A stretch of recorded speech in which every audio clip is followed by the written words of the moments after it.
giving us a timestamp, and he went outside briefly just to show us the calm of inside the eye as we were talking about it on stream, Justin. That's correct. It can be deceiving, though, because this is a temporary process. The eye is the calm of the storm. The storm has made landfall in Siesta Key. Wind gust at Sarasota, 93 miles per hour, and the backside of the storm is beginning to move on shore. We saw our own Nicole Rogers, her report there moments ago, showing that the waters are increasing there, the winds are beginning to pick up as well, and that will be the issue for Sarasota and Manatee counties, as you can see with our Max Defender radar, doing an excellent job showing the core as we really kind of document this storm for tonight, moving back on shore of Longboat Key, Anna Maria Island, Siesta Key, and downtown Sarasota. It is a big concern tonight. I want to point out, we're going to start to take your questions here on Facebook Live and YouTube Live with our hashtag system on Tracking the Tropics, interactively answering questions from around the viewing area and beyond.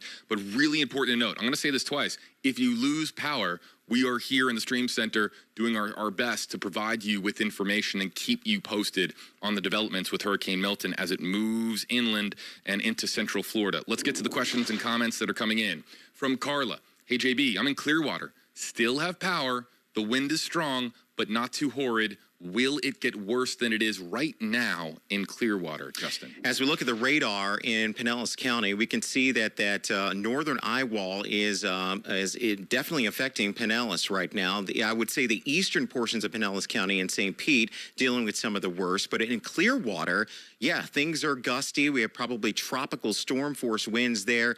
I think you're probably at the peak of the winds right now because the storm itself is beginning to move further to the east with that east-northeast heading at 15 miles per hour as the last report from that we got from the National Hurricane Center. So slowly is the key word, but things will begin to improve in portions of Clearwater later tonight. Jennifer's next up. Hey, JB, how much do you think Anna Maria Island is going to be impacted by the hurricane? And we've been talking a little bit about Anna Maria Island, and that's one of those communities, Justin, I feel like, you know, in the overnight hours, if they're without power and you're looking outside, it's probably quite dark out there right now, and you really won't know the extent of the damage until the morning, but it could be significant, and that was a community that did feel impacts from Helene.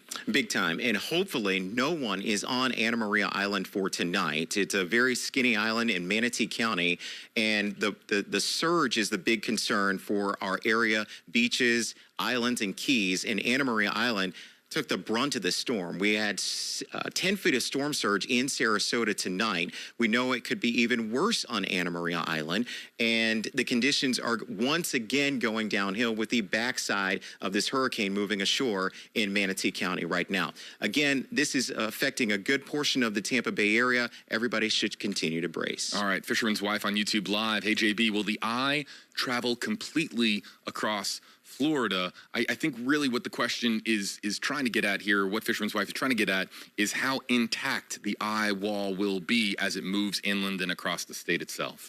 It is unraveling because it has made landfall. It's not drawing upon the warm water source. But with that said, you can see how symmetrical things still are and how the heavy rain is really setting up in our the northern parts of the eye wall. So that's going to continue to travel across central Florida, places like Orlando, Lakeland, out in Polk County. We're watching you very closely, as well as Winter Haven and Bartow, because your weather will go downhill with those strong potential of hurricane force conditions moving through there. So the eye will become a little bit more unraveled on the trip to the East Coast for tonight. You want to know where people are watching from? Tampa Bay, Florida, around the country, checking in on their properties, checking in on their family and loved ones. They're also watching from around the world. We have Rockv joining us and says, we're also watching from Norway. Stay safe, everyone. I think it has to be stated that Hurricane Milton, Tampa Bay, the state of Florida right now, this is an international story. People are tuning in and really sending prayers in the comments section from not just across the country, but from around the world. And I'm so happy to be here to do this service for sure, because that's exactly what it is. We need to disseminate this information to people that are hungry to know what is going on in the state of Florida at their homes, for their neighbors, their friends. And again, we are using all of our technology here at WFLA to keep everybody informed and ahead of what is coming from this storm. Looking at the real-time wobble tracker. That's one of the pieces of technology that we use, that we innovated here at WFLA with Chief Meteorologist Jeff Berardelli. We've been breaking this down over the course of several days. The wobble tracker is still up, streaming right now on WFLA.com. And if you want to know when a certain section of the storm is hitting your neighborhood, go to WFLA.com/wobble tracker. It's there and ads deactivated, as I understand it, so it's free for all. Hi, Trader, hashtag HeyJB. I evacuated Largo to Perry. You know what's interesting about Perry is that was an area that was really hit hard by Helene. Hi, Trader, saying, what's the word on Largo, particularly mobile homes there, Justin? Well, it's never a great place to be in a mobile home or a manufactured home during a hurricane event like this. We can tell you in Largo, tropical storm force winds are in place there in Pinellas County, but the surge that we were so fearful of in Tampa Bay and points to the north along the coastline of Pinellas and into the Nature Coast, just not materializing like once thought. We could have surge 10 to 15 feet because the center, the eye of the storm, did make landfall farther to the south. Across Sarasota County, we know the landfall point there in Siesta Key around 8:30. So the circulation about this storm keeps most of that surge offshore from the Largo area. All right, so Abdullah here. Actually, no, let's go first to Crafty. Crafty Deb, how much longer for Brandon? 8 miles from the port of Tampa, no power there in that location. Yeah, they're in that northern eye wall. And again, as we look at the Max Defender 8 radar, again, what we're following is that northern eye wall where the high or extreme wind warning remains in place in addition to the flood warning. So some of the worst of the storm, as I keep hammering away, is occurring in Hillsborough, Pinellas, and into Polk County. The forward motion is going to push this further to the east throughout Polk County, but again, the eastern portions of Hillsborough being battered right now. All right, next up is Abdullah, as I noted. Justin saying thank you. Of course, we're getting a lot of thanks in our comment section. Wind damage worse in the front, or I guess the tail. I haven't really heard that term. The tail of the hurricane. Where is the wind damage? If we look here at Max Defender 8 radar, where would you describe it's the worst? Well, the worst of the storm is occurring in that red area that you see. That's the eye wall. So we always look for the strongest winds in the eye wall, and then you have the eye itself where the winds are calm, like we saw from Nicole Rogers earlier this evening in Sarasota County. The radar really bears this out. Our technology here at WFLA with our S-band Doppler radar really able to penetrate the extreme amount of rain and show you the core of this storm that is impacting portions of Hillsborough and now into Polk County right along that I-4 corridor. JB, it's going to be a long night. It is going to be a long night, but we're here in the Stream Center. One more time, if you lose power, we are here for you. Make sure your phone is charged, and make sure, of course, that you're able to keep your phone charged for as long as possible. If you're able to connect to cell data, you can find us on WFLA.com, the WFLA Facebook or YouTube page, and the WFLA app. We'll send it back to you in the studio, and we will be continuing to answer questions here on Facebook and YouTube Live. All right, JB, Justin, you guys doing a great job. Thank you for sharing that. We're going to turn it over now to our Chief Meteorologist, Jeff Berardelli, powering through, if you will. I mean, I know, Jeff, this is difficult. We're over 2 weeks of hurricanes just back to back to back, and then all the streaming and on TV. You and Rebecca doing a great job. Cheers, but, you know, I'll apologize for your voice in advance because you keep doing it. Thank you. But you have some important information to share with us. I really do. We just had 5 inches of rain, more than 5 inches of rain in an hour in St. Petersburg. That's a once in 1,000 year event. In fact, in St. Pete, we've already picked up 16 inches of rain officially. It is just coming down as heavy as it's ever come down. It is a record for St. Pete, over 5 inches in 1 hour. All right, I want to zoom in right now and show you the northern end of this eye wall right here. Look at how heavy the rain is. Now, the heaviest stuff is sliding out of St. Pete. It's still really coming down, but heavy rain coming down right now in Tampa. It's sideways rain, obviously, Brandon, Riverview, all the way down to Ruskin, over to Lakeland, and also Polk City. Look at how much rain we've seen so far. And I think, actually, that the radar is underestimating the rain because we measured 16 inches in St. Petersburg. And right now, The radar estimate's only picking up about 12, 13. So it looks as though even heavier rain is falling than we are showing on this map. These are rainfall estimates from the radar, but they don't always capture exactly what has fallen. In some places, it's been about 1.5 feet, believe it or not. Look at Clearwater. Clearwater here, about 10 inches of rain there, about 10 inches in McDill, and close to 10 inches in places like Dade City as well. So this has worked out. We thought the heaviest rain will be on the northern edge of this storm, and it certainly is. All right, I want to show you a couple other things. Now, because of all the heavy rain, river flooding is beginning, and it's going to be going up very quickly. Look at the forecast for the Alafaya River at Riverview. It's forecast to actually crest above record stage. Record stage is 9.4 feet, and over the next day or so, it's forecast to crest at 11 feet. So, folks, if you're along the river, and let's say you try to go home tomorrow morning, well, the river is going to be rising. Actually, it's going to get worse before it gets better, just so you know. Now, this is the Manatee River at Rye, and you can see that level right there is way above flood stage right now and headed towards major flood territory right there. It's gone up about 10 feet or so. So the water's really running off into our rivers. Now, this is not from rain. This one is from surge, and this is in downtown Sarasota in one of the creeks there, the Walker Creek, which is right there near downtown Sarasota. 10 feet of water. So that surge has come straight in. And that surge extends all the way down to Fort Myers and Naples, who've seen between around 4 and 6 feet of surge. But in St. Petersburg and in the Bay right now, tides are actually falling because we have the water being pushed out. All right, so that's check of the weather from me. I'm going to toss it over to Rebecca Barry. And again, thank you, Rebecca, so much for picking up all the slack for me tonight. Oh, man, get some rest on that voice, maybe some hot tea or something. You've been talking a lot. As far as the evening goes, we're continuing to get really great photos and videos from you through our WFLA.com/reportit app. And just look at how heavy this wind is and how it's whipping through this backyard. This is from Taylor in St. Petersburg in Central Oak Park. And this was about an hour ago at 8:30 p.m. And so as those rain bands that had on the outer edge of the eye wall there were starting to move through and getting some of that severe wind. And so once again, that's from our Report It app. If you can safely share a video or photo of what it looks like in your neighborhood right now, you can scan the QR code right here on your screen, or you can always go to WFLA.com/reportit.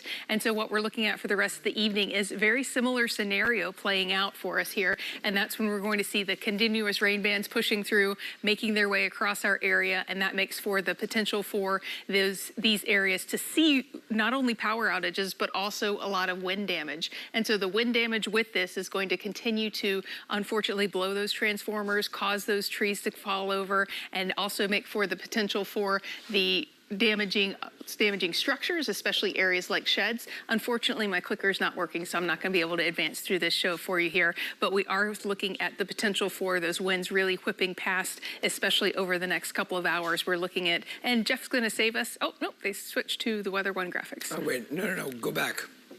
Tell them to go back. Okay, if we can come back to my shot with weather 2, Jeff will.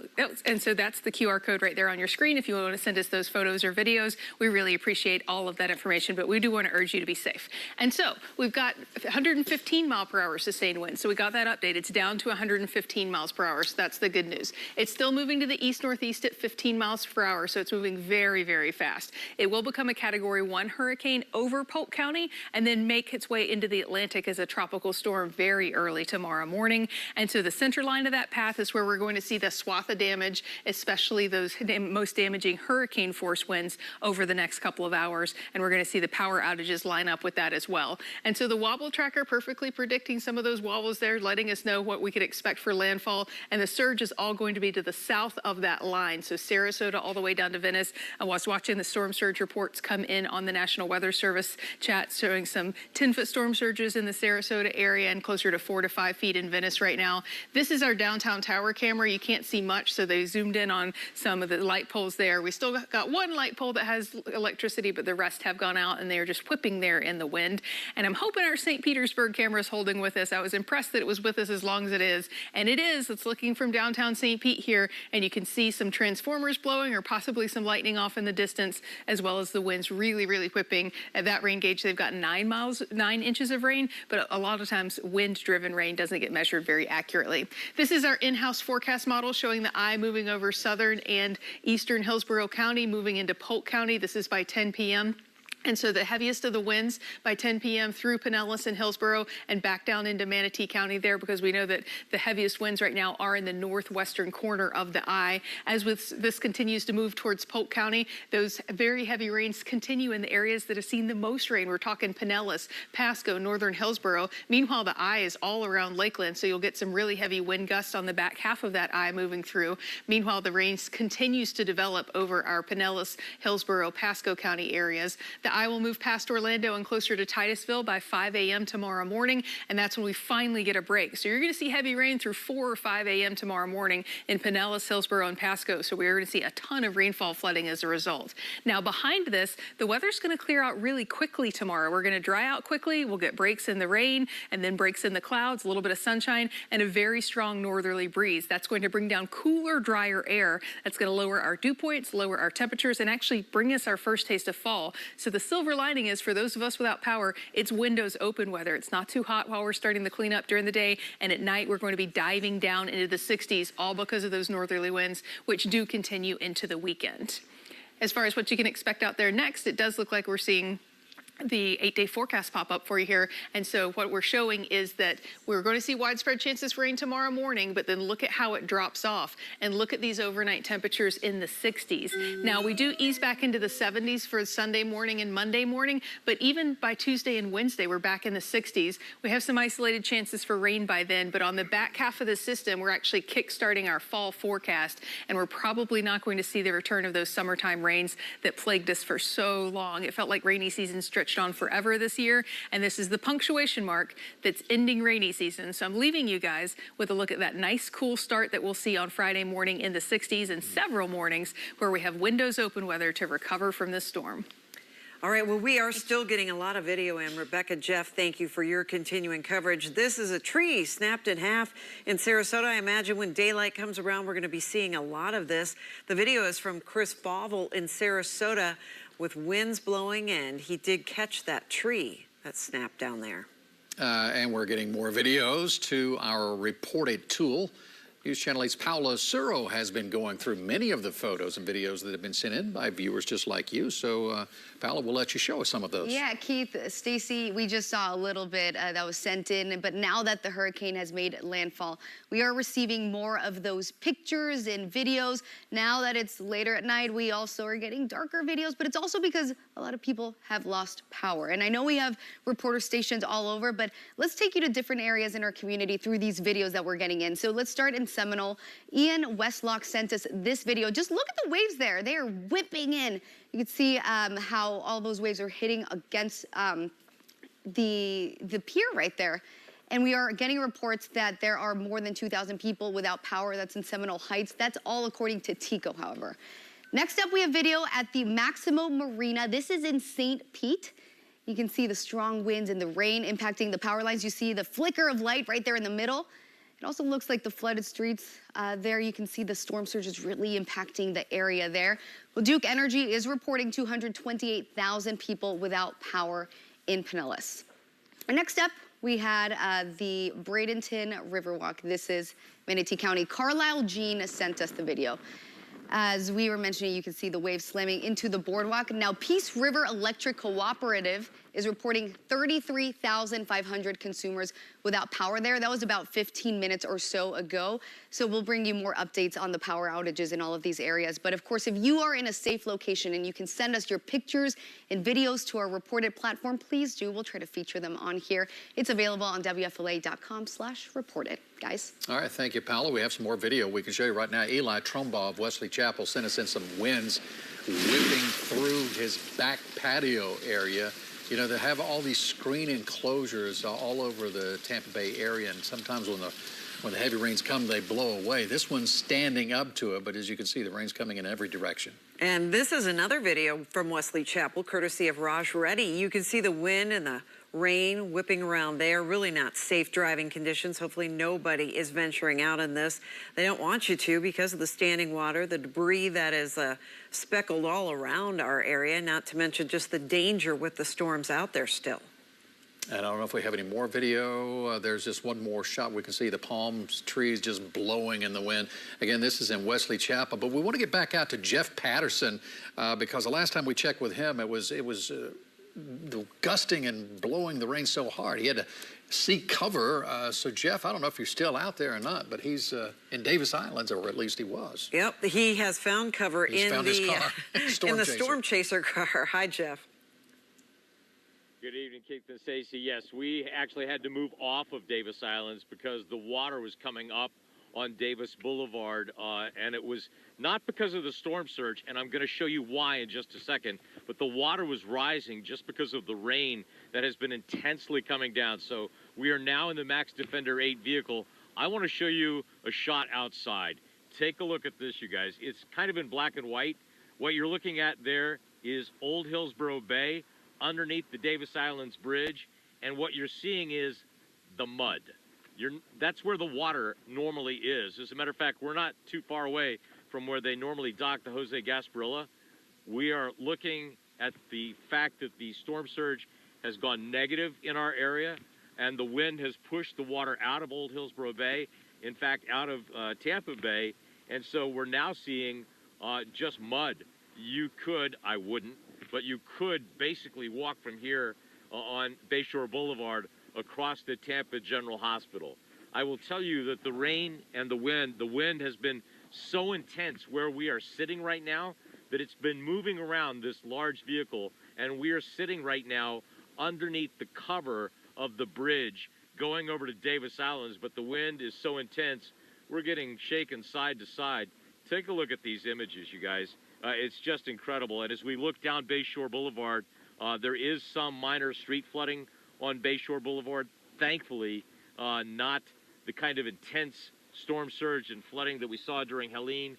You might have noticed there a second ago, just an arc, one of those blue arcs that kind of flashes across the sky.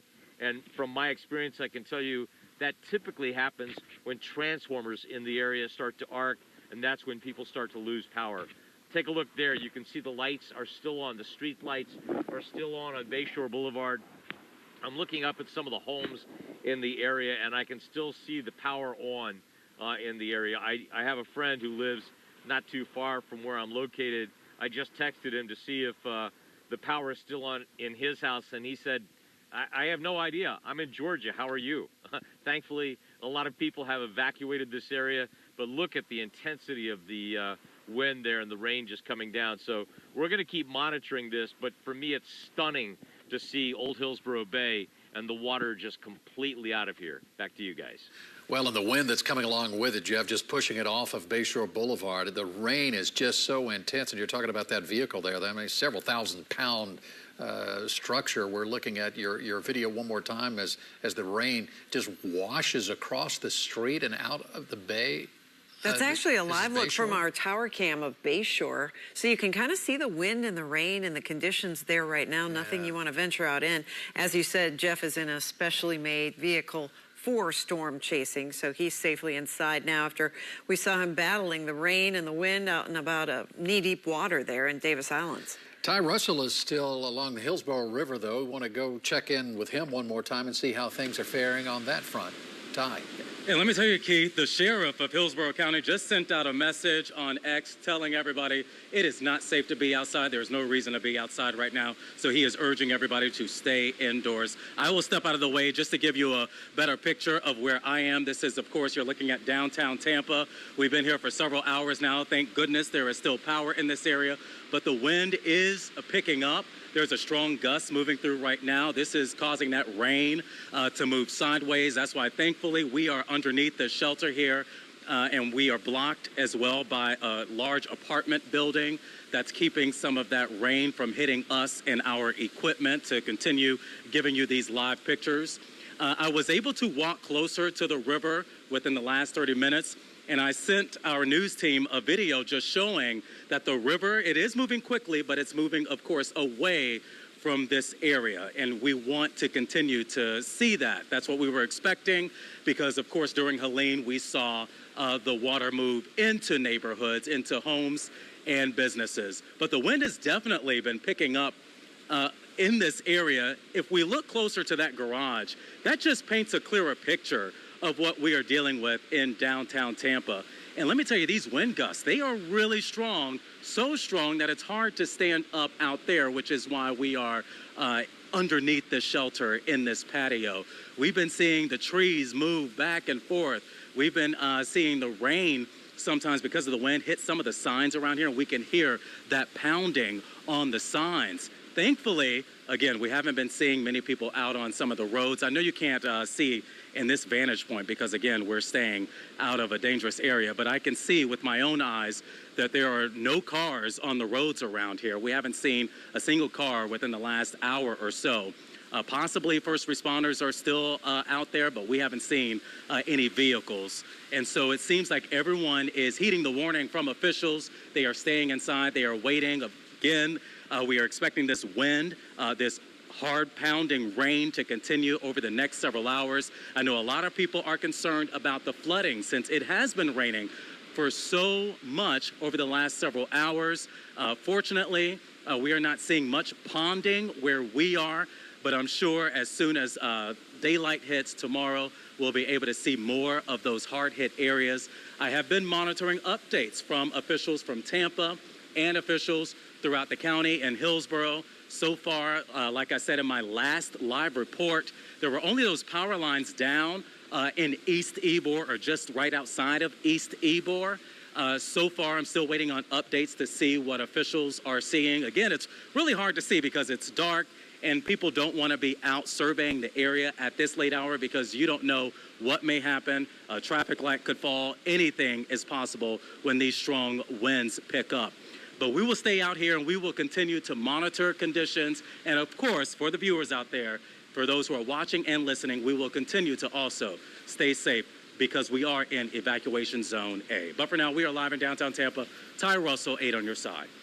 Thank you, Ty. It's been about an hour and a half since the hurricane actually made landfall in Siesta Key, right about at 8:30 as a, Category 3. I jumped the gun on that a little bit because we could see it on our... making its way. Yeah. Got to wait for the hurricane Exactly, center. for the official word. But I mean, really, you had the trifecta. You got the storm surge, the wind, the flash flooding. We're getting everything that all of the forecasters told us that we would get. And right now we're dealing with the back half of this storm, which is bringing with it tremendous amounts of rain and certainly some strong winds. And tomorrow will be the day when we really tell. The day after was when you really know what happened. When the right now sun you can only comes up. guess about it. All right, we're getting a lot of questions in from our viewers, so fielding those in our stream center, JB Buno and Justin Mosley. Let's go check in with them. Yeah, you know, it's been fascinating to be up here with Justin, our chief meteorologist at our sister station, WSNN, coming up here to assist on our coverage as we simulcast to WSNN down in Sarasota. But our hearts and prayers are with the entire greater Sarasota area because, of course, of the impacts. And we have a lot of people that have been joining us from Sarasota, Justin. We also have a ton of questions coming in right now, and it makes sense about Polk County. ETL says, #HeyJB, how's Polk County? Mostly talking about Lakeland. When will it hit? How strong will it be when it hits? Just a million questions here from ETL. And then also David Griffith here as well. Actually, you know what? That's Ocala. We'll come to that next. Let's start with Polk County first, can we? Yeah, we can see that the core is beginning to work its way in. And again, we're using the radar to really illustrate the strongest portion of the storm, which is moving right. It's almost paralleling just south of the I-4 corridor, which is Lakeland out in Polk County. Where you see the red on the radar, that's the strongest portion of the storm, the highest rainfall rates there. And flooding has been a big concern. And we're already starting to see that a good portion of the Tampa Bay area, some from Tampa northward. But again, inland areas, we are concerned about hurricane force winds in Lakeland. Bear in mind, you remain under a hurricane warning. The eye of the storm is just south of you, so the eye wall, which is the northern portion of the storm, and the strongest portion at this point in time, continues to batter portions of Polk County, and it will continue to press inland, JB. All right, back up with the question from Ocala. Marion County, we've had a few people asking about this area as well. Yeah, so Marion County, north and west of Orlando, not on this particular radar scope that we're looking at right now, but the bands of rain continue there. Tropical storm force winds, a very real possibility. I think Marion County, which is around the Ocala area, Denellen, will be spared of the hurricane force sustained winds, maybe gusts to hurricane force inside of some of these bands, but yeah, we're all kind of caught in this storm together as it is working its way inland. It is weakening. You can see on the radar here, it's a little bit more ragged. We don't have that as a symmetrical look on the radar scope here. But again, the focus basically from Tampa Bay northward, the heavy amounts of rain and the model data just nailed this. It was front loaded and on the backside, drier air intrusion. So we're seeing a little bit more of a ragged appearance on the radar right now as the storm continues to work its way inland. We were talking about how scary it can be when you're looking outside your window and you can hear Milton more than you can see Milton because, of course, of power outages, and you can't really see very far with no street lights or any of your neighbors' lights across the street. We know that can be scary. You know what's also scary? Communication breakdowns when people can't get in touch with family in the Tampa Bay area. The Ryder family is joining us on social media. They have hashtags for us both. Please tell me how 5th Avenue North in St. Petersburg is. My brother wasn't able to evacuate and lost contact about 30 to 4 minutes ago. We know that these minutes can be absolutely excruciating. Yeah, absolutely. And we know that the eye wall did batter portions of Pinellas County there in St. Pete. I can tell you that the storm is moving to the east-northeast at 15 miles per hour. The heading is pushing it inland. So the conditions across portions of Pinellas County will begin to improve, but very, very slowly. Again, the heavy amounts of rain will be a concern because it's been sitting and raining over that area for quite a bit of time. We're thinking still on the order of another 10 inches of rain possible at this point in time, maybe as low as 8 inches now, still to come across portions of Pinellas and Hillsborough County. We talked about this a little bit in our last hit on WFLA. Jennifer wants to know how much you think Anna Maria Island is going to be impacted by the hurricane. Let's just touch on this one more time. That's an area that's probably going to be seeing significant damage. Major impacts once again. We saw it with Helene. Again, the storm surge, as I mentioned, it's right around at the landfall point and points to the south, and Anna Maria Island right around that eye wall. So, yeah, not a good situation there on Anna Maria Island. So, look, it's interesting because we get some comments in here about how, people are curious about what's going on in Tampa, wanting to come back to the Tampa Bay area, people that have evacuated or left, and Model says, when should I plan to return to South Tampa? Look, let's hit the brakes for a second. Yeah, you can't make it to South Tampa anytime soon. Yeah, we're still in the midst of this hurricane. It is weakening, but we are still dealing with hurricane force conditions all across the Tampa Bay area, and now it is spreading inland into Polk County. So we cannot let our guard down, and now is not the time to kind of think about returning. We've got to get through this night. We've got to get through this storm, and we have the backside of this hurricane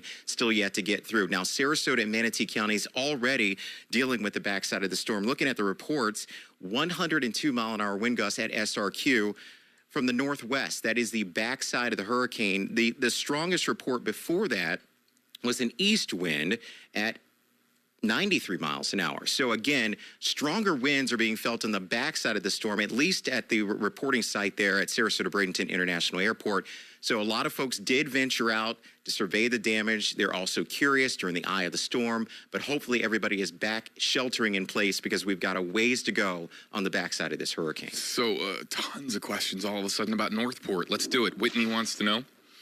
Can we talk more about Northport? What more do we have to expect there? And then also, too, right on the heels of that one from Whitney, Jennifer asking just what about Northport? Northport, southern portions and inland portions of Sarasota County. The eye is very ragged, as we can see on the radar, and the wind direction is shifting in Northport as well. So your winds are going to increase once again on the backside of the storm as it's traveling off to the east out into Hardy and DeSoto counties, eventually into Polk. But again, the rainfall rates, you can see it's fairly sparse.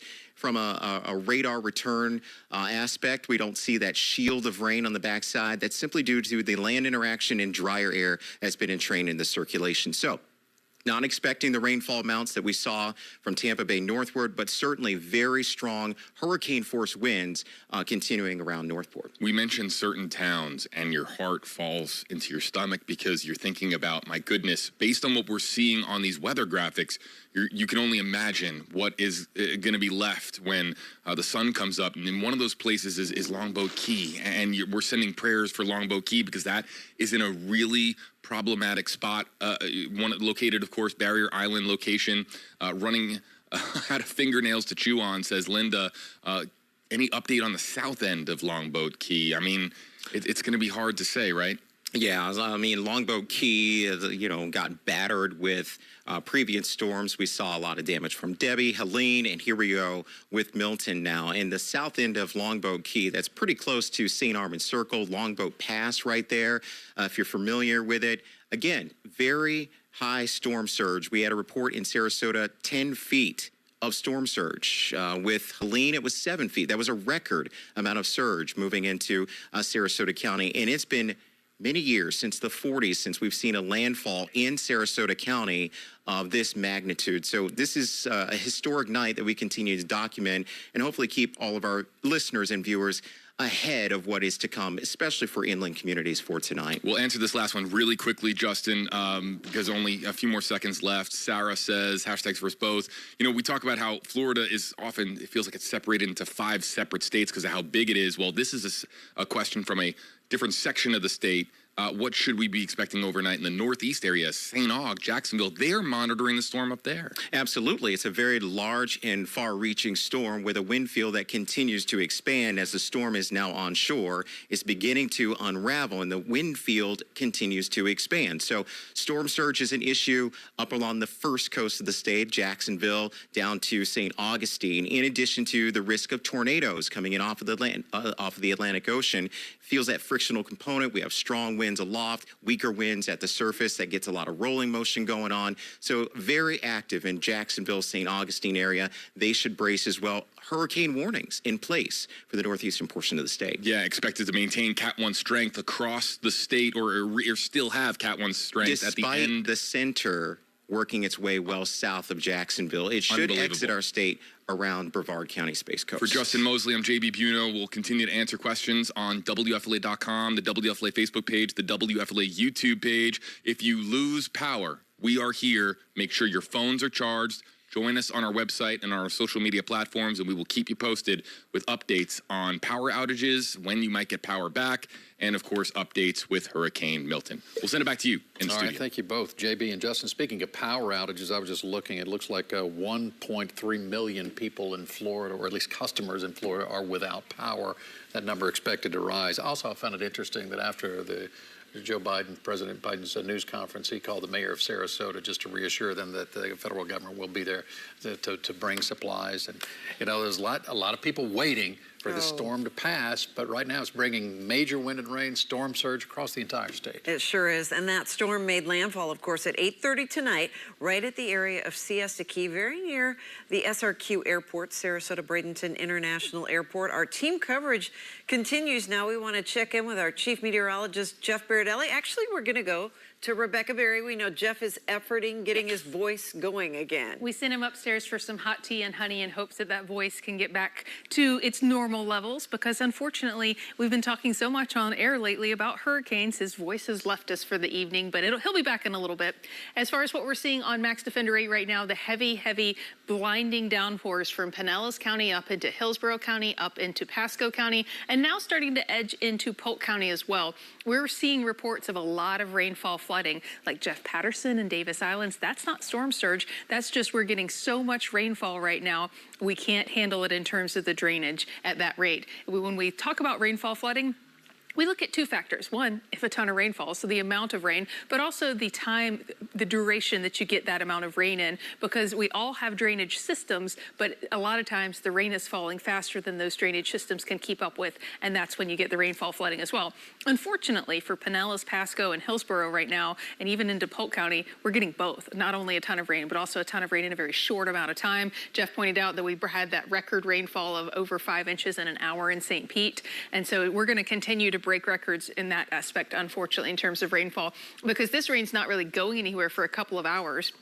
the eye making its way on shore at this point, and we're watching the back half of this eye right here because that's where the strongest winds are. And so the power outages are kind of marching along with the first edge of the eye, the eastern edge of the eye. A second wave of power outages, if you still have power behind that, will march along behind that as well.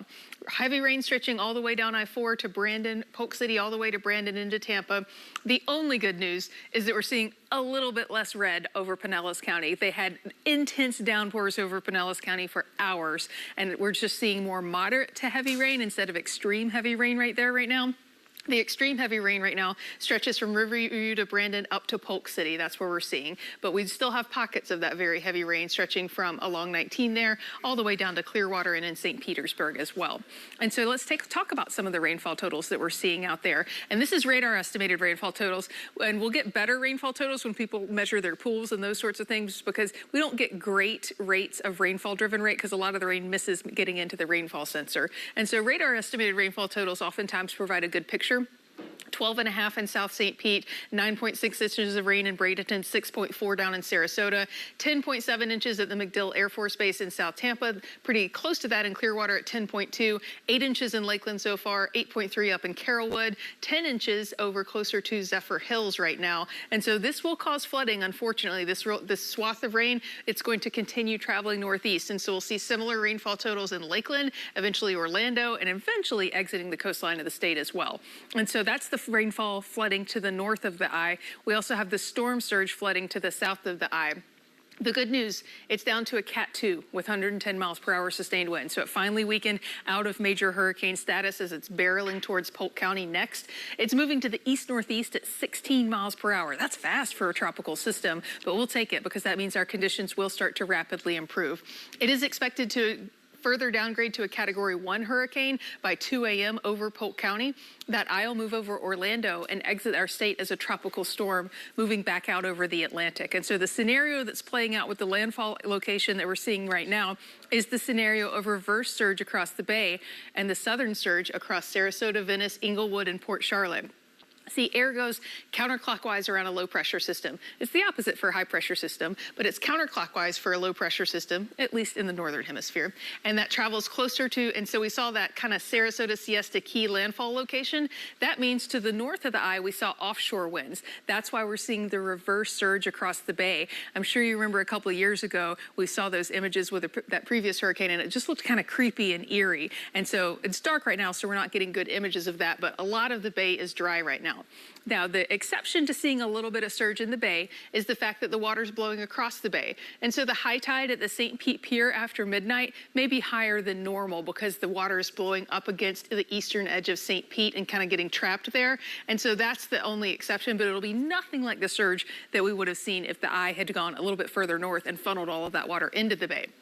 And so who is seeing the surge? It's areas from the southern edge of the eye wall southward. And we're reporting some 10-foot storm surges right now in Sarasota all the way down to Venice. It gets down closer to 4 to 5 feet in Inglewood, but it's those onshore winds as the system approaches that we get the worst of the storm surge. And storm surge does the type of damage where it wipes the homes off the foundation. That's the most dangerous part of a storm.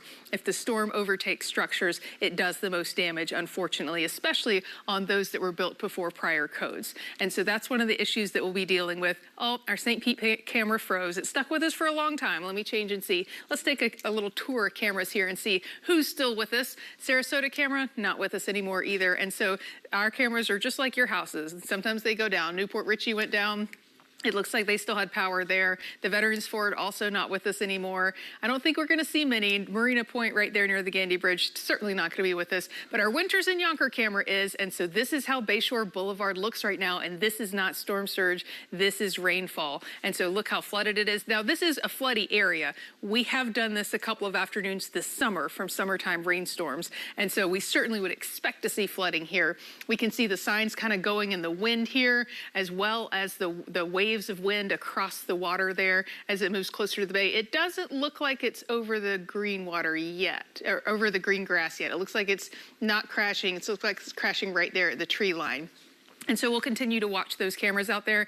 And just because I'm curious, let's see who else still is with us. Our microlumen camera looks like it is still live. It's still moving. And it's measured about 10 inches of rain, a little over 10 inches of rain in downtown Tampa. And so that's why we're seeing rainfall flooding. Our Riverview camera lost power as well, and so did Lakewood Ranch. That was a really good camera during the first part of that eye wall, but not with us anymore. Polk County, though, still checking in. It looks like that one is frozen right now. They probably lost power or internet as well. And so that's what's left of our cameras right now, basically our Winters and Yonker, as well as our downtown tower camera on the microlumen. And here's why we're losing power. These are today's peak wind gusts. So Sarasota's seen a peak wind gust at their official site of 102 miles per hour, Venice 74. St. Petersburg has measured a 90 mile per hour wind, 81 miles per hour at the airport in Pinellas, 83 at the Tampa airport, 67 in Bartow, 64 in Lakeland, 56 in Sebring, 77 in Winter Haven, 56 in Zephyr Hills, 75 in Brooksville. Little kinder in Crystal River. They've seen a 46 mile per hour wind gust. And so here's what we can expect moving forward for the rest of the evening. The southern edge of the eye wall packing the biggest punch in terms of wind speeds. It's moving on shore. It's moving through Pinellas, moving through Hillsborough, and then eventually moving into Polk. Here's how it looks by 10:30 tonight. The eye wall starting to encompass Lakeland, and part of Tampa will be in the eye wall, but not for long. And so the way that the eye's moving, you just go from severe winds to a brief break in the eye wall. I don't think it'll be noticeable that it's actually happening. Moving over Polk County and then eventually moving over Orlando. But look at these bands of rain that continue to hammer Pinellas and northern Hillsborough, as well as Pasco County, even getting into eastern Hernando County. Flooding rain will continue through midnight in a lot of these places because the rainfall rates may let up just a little bit, but the rainfall continues, and all of that water has to go somewhere. We see those rain bands continuing to build. This is 3 a.m. and we've still got heavy rain over those exact same areas. So I'm worried that we're going to see very strong flooding in Pinellas, northern Hillsborough, Pasco and Pinellas, and Hernando as a result of this basically deluge that's just been sitting over them for the past 4 or 5 hours and continuing into tomorrow morning. We finally get a break at about 5 a.m. That's when we just have some light showers out there. And the eye wall is racing off towards Titusville and exiting into the Atlantic Ocean. And just as fast as this storm raced towards us, it's going to race away from us. And that means we're going to dry out pretty quickly by sunrise. In some cases, most of us will be dry. The clouds will start to break up a bit as well as the system continues away from us. And it'll be a breezy day. Stacey and I were just talking about, like, when is it going to be kind of okay tomorrow? And it'll be the mid to early morning hours that we'll see the winds come down to a more manageable level. And by the late morning hours, it's very manageable. But we do want to urge you to be very safe out there because most of the injuries, most of the deaths that are associated with tropical systems occur after the system has passed. People misusing generators, all those damaging things, as well as the cleanup, playing with chainsaws, that sort of stuff. And so the northerly winds change things for us. They bring down cooler, drier air. It's a kickstart to fall. So that's the silver lining, is that for those of us without power, it's windows open weather tomorrow night, cooling the house down to a manageable level, even though we don't have actual air conditioning. So I'm happy, you guys, that we're going to see that cool down coming our way for the weekend. But unfortunately, we got a long road ahead of us to clean up the damage from all of these wind gusts. Speaking of wind gusts, we have a crew in Polk County tonight. George MacArthur is there, and she's feeling it right now, Keith. Yeah, a lot of our reporters have been coming in and going, and George, we'll just let you take it away in Polk County.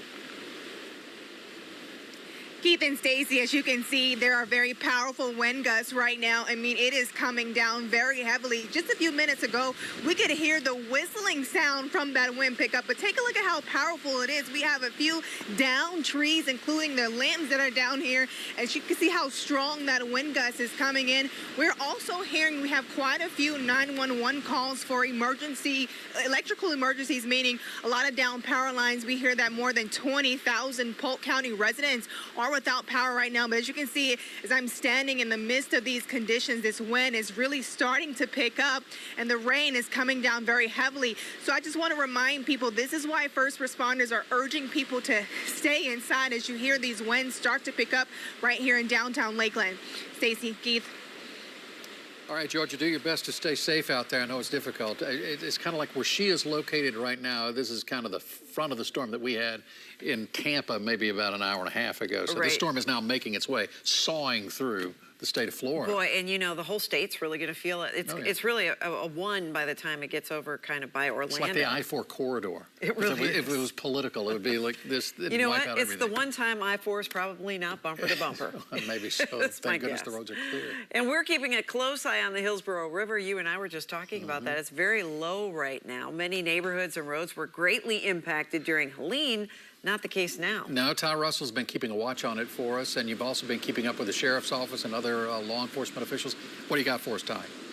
Yeah, the sheriff is still telling people to stay out of the area, stay inside, stay indoors, stay safe. And also, I just want to note that I'm over here in the downtown Tampa area. Yes, I've been watching the river. Of course, it's dark, so you can't really see it. But when I walked up closer to it, that water was rushing. I mean, you even saw white caps at some times, but it's fairly low, but still rushing out of this area, which is a good sign for many homes and businesses. As you can see in the distance here, downtown Tampa, power is still on in this general area. The rain is not as hard as it was roughly 30 minutes ago. It's so interesting. When our good friend Rebecca Berry was talking, photojournalist Pat, who's behind the camera, said, you know, it's not as heavy. The rain is not as heavy. The wind is not as strong anymore as it was compared to 30 minutes ago. As Rebecca was telling us, that we are experiencing that moderate rainfall, not that extreme rainfall that we had been experiencing earlier. But as you can see, it's a much different scene down here in downtown Tampa. Earlier today, it was kind of hard to see some of the garages because of that blinding rainfall, the strong wind. Right now, you can clearly see the garages here. You can clearly see the lights. You can see the trees are not blowing as much.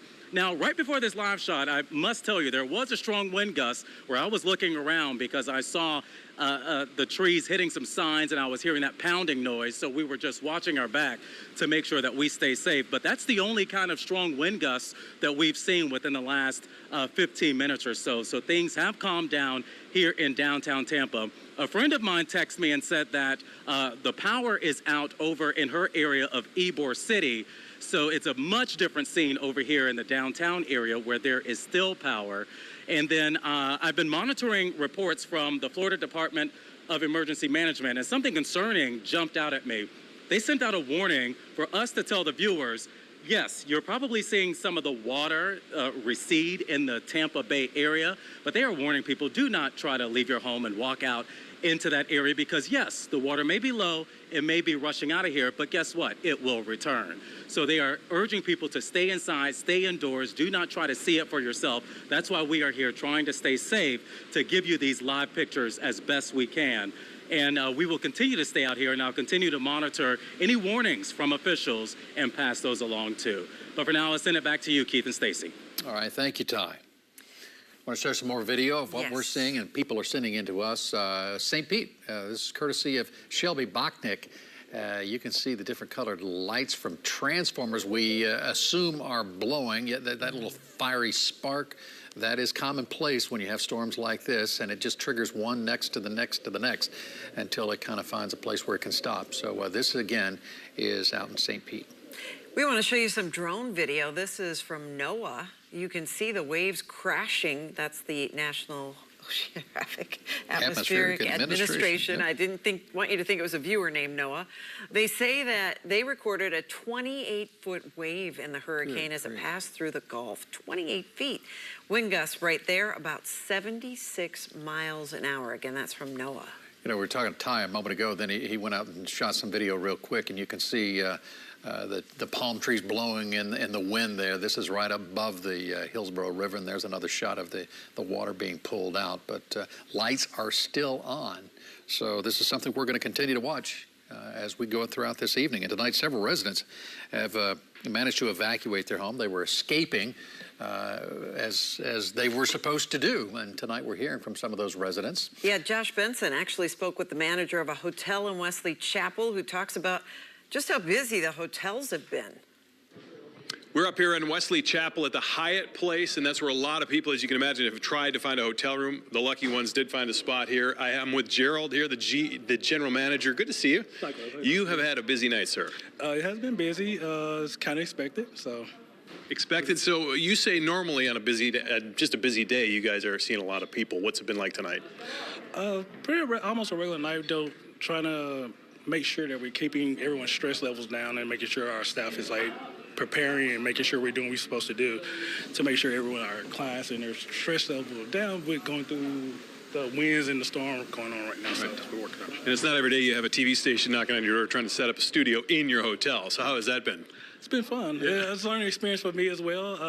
Hopefully you guys got everything you needed. Oh my gosh. So it's been hopefully it's a learning experience for us. So we know if we were getting to this spot next time, we're prepared for it. Yeah, you guys have been wonderful, by the way. Thanks so much. I mean, these guys, like MacGyver, they have fixed everything and got everything for us. So the kinds of people you're seeing, I mean, I'm seeing families, I'm seeing little kids, I'm seeing dogs, animals, and when there's a storm, obviously, you let the animals in. Is that right? Yes, we do take in pets. We are pet friendly. We are pet friendly property, even without the storm. So just with the storm as well, we know our guests want to take their little ones with them as well. They treat them like their kids. So same thing, they need shelter as well. So we welcome it all. And I didn't want to curse it. We just had a flicker to a light, so we're hoping the power stays on. It did come back on. Correct. What's the situation if the power does go out? We do have a generator, so we will have lights within the hallway, which is also operational on the elevators and things like that. So we do have a generator on our property. Well, I have seen you at the front desk. I've seen you in the kitchen. I've seen you running around, helping everybody. So you're doing a wonderful job. Oh, I appreciate it. And we appreciate it so much. Anything else you can do that the guests can do to help make your life a little bit easier?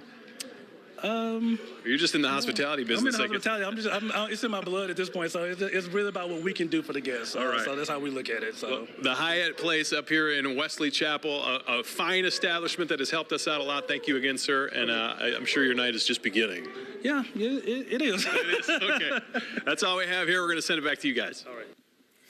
All right. Thanks, Josh. You know, there's so much going on out there, and, you know, we're going to bring Rebecca Berry in one more time. You know, when you go back to the news conference that Ron DeSantis had earlier tonight, he was talking about the tornadoes. They had 19 confirmed tornadoes, and when you look at Highlands County, when they first started, they were talking about those mobile home parks. I was writing it down somewhere. I think there are 125 homes destroyed because of tornadoes, which we were hopscotching around. Are we still in Like danger the back of some of that? end, will there be The tornadoes? backside could be tornadic, but I think we would have already seen signs of that by now because the backside is really strong. I just got a text from Jeff. He's upstairs. He said that the St. Pete has a 91-mile-per-hour wind gust. Wow. So that's how we were talking about how the backside of the eye is stronger than the front side in this case, not with every storm, but in this case. And so if you still have power right now, if you're in Pinellas and Hillsborough or Polk, as that backside starts to make its way through, that's when we're probably going to lose the most power. Or you can just keep your fingers crossed and hope for the best. But until this thing just gets out of the way, we're still a ways off, several hours before we clear. I mean, you guys were talking about the winds being tolerable maybe mid-morning tomorrow, but the storm itself is going to go through where Orlando and eventually Titusville, right over the Cape, and so you know they have to make a lot of preparations there very early because it takes so long to move a lot of their equipment at Cape Canaveral. So they've been preparing for this as well. You know, interestingly too, I think Rebecca, we talked about leading up to this storm for days. We kind of have seen that track pretty accurate. Yes, and so I think that what gives us the most anxiety is when we don't have that information yet, and we know it's coming. We know that waiting is the hardest part. Yes, 2 days out, it's still going to be the question mark, but then the day of and a day out in advance, we generally have a better idea of what couple of scenarios could play out. And we were just very worried that this storm wasn't going to behave, so to speak, and follow that center track line, and that we would end up with the potential for surge in the Gulf, because we were really threading the needle. If this were 15 to 20 miles further north, we could have ended up seeing that surge in the bay, which would have been much more catastrophic to those areas than what we're seeing out there. The mighty Milton. Are your cameras up again? Have you I got one up. We got one. Yeah, we have. Rebecca, I do want to point out though that you just brought up a great point. The reason that we talk about not wanting it to go into Tampa Bay is because of the catastrophe that would come, the dollars. Yes.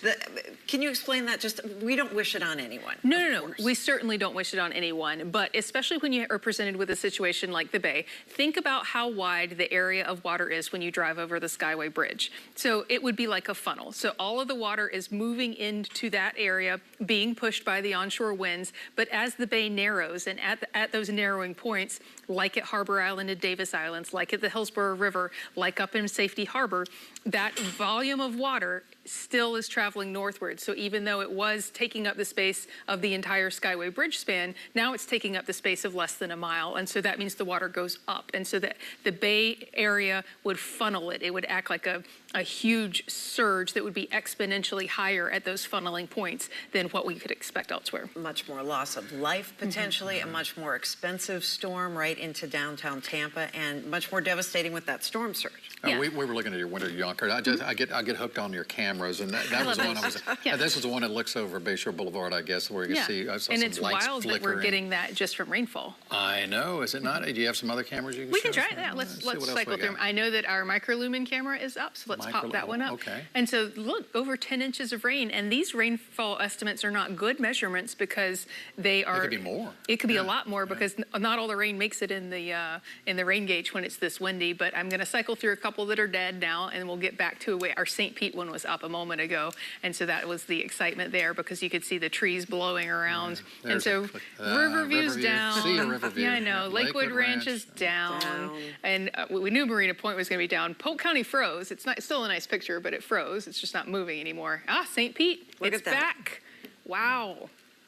And so the wind gauges on these are not good. They're for everyday winds, not for severe winds, so ignore that wind information there. But 9 inches of rain for wind-driven rain, that's a pretty impressive rainfall total. The more accurate rainfall totals that we're looking at for St. Pete is over 16 inches of rain so far, and then 5 of those inches came within an hour. And so sometimes the rainfall rates are more important. Which is a record. Yeah, and sometimes the rainfall rates are more important than the actual amount of rain. You know, Keith and I were talking a minute ago about we expected landfall more like midnight or 2 a.m. What sped up the storm to make landfall at 8:30? And so it was a weird situation because at first it didn't interact with the jet stream as early as we thought it would, and that's what that first southward jog was because it kept tracking east because it didn't get picked up and make that turn to the northeast. But once it did start interacting with the jet stream is what sped the system up. And so forecast models often have times with timing like that because you can never tell how much of the system is going to be affected by its proximity to another system. That's appropriately named, the jet stream, which took off like a jet when it finally caught up. We have some video we can put up here on the screen and stay with us and you can talk about it too. This is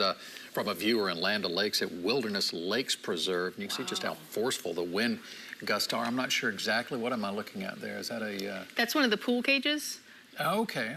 Yeah, you know. The screen. I can see it now. It keeps swinging from side to side there. That's always unnerving if that's your backyard. Those trees are making me nervous. Yeah, that's in bamboo Pasco and County. things like that. Oh. And then we got some Tarpon Springs Police Department. Yeah, they want everyone. They want everyone in Tarpon Springs to stay off the roads. That's really true in the whole Bay Area right now. The roads are really starting to get flooded. This was a little earlier in Tarpon Springs, and that's only going to get worse as the night continues and the rain continues. Right, Rebecca? Yeah, and poor Tarpon Springs, a lot of them got the flooding from Helene, and they had a lot of debris issues and debris pickup issues. So I expect, especially in areas that had the contents of their home sitting out on their front lawn, for the streets to be strewn with that tomorrow morning. So I think going around and about in the places like that tomorrow is a bad idea. Yeah, and there's a tree that we want to show you. Apparently this tree has already crashed through a rooftop somewhere.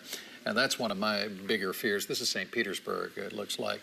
You know, you think that, the big tree that comes down, but even a big, strong branch can poke right through that roof. And you were saying about the winds. It's not that it was going to plow like Andrew did, Hurricane Andrew, just a swath and took everything with it. This is one that was just going to be enough to tear roofs off perhaps and do damage like we're seeing here. Yeah, and so anytime we get above 60 miles per hour, that's when we see the wind branches getting broken off and things being compromised in that direction. And certainly area-wide, we've seen that right now. And so you can see that whipping wind and rain in St. Pete in this video, just really going to make projectiles out of a lot of that debris, out of any trees that break off or anything like that.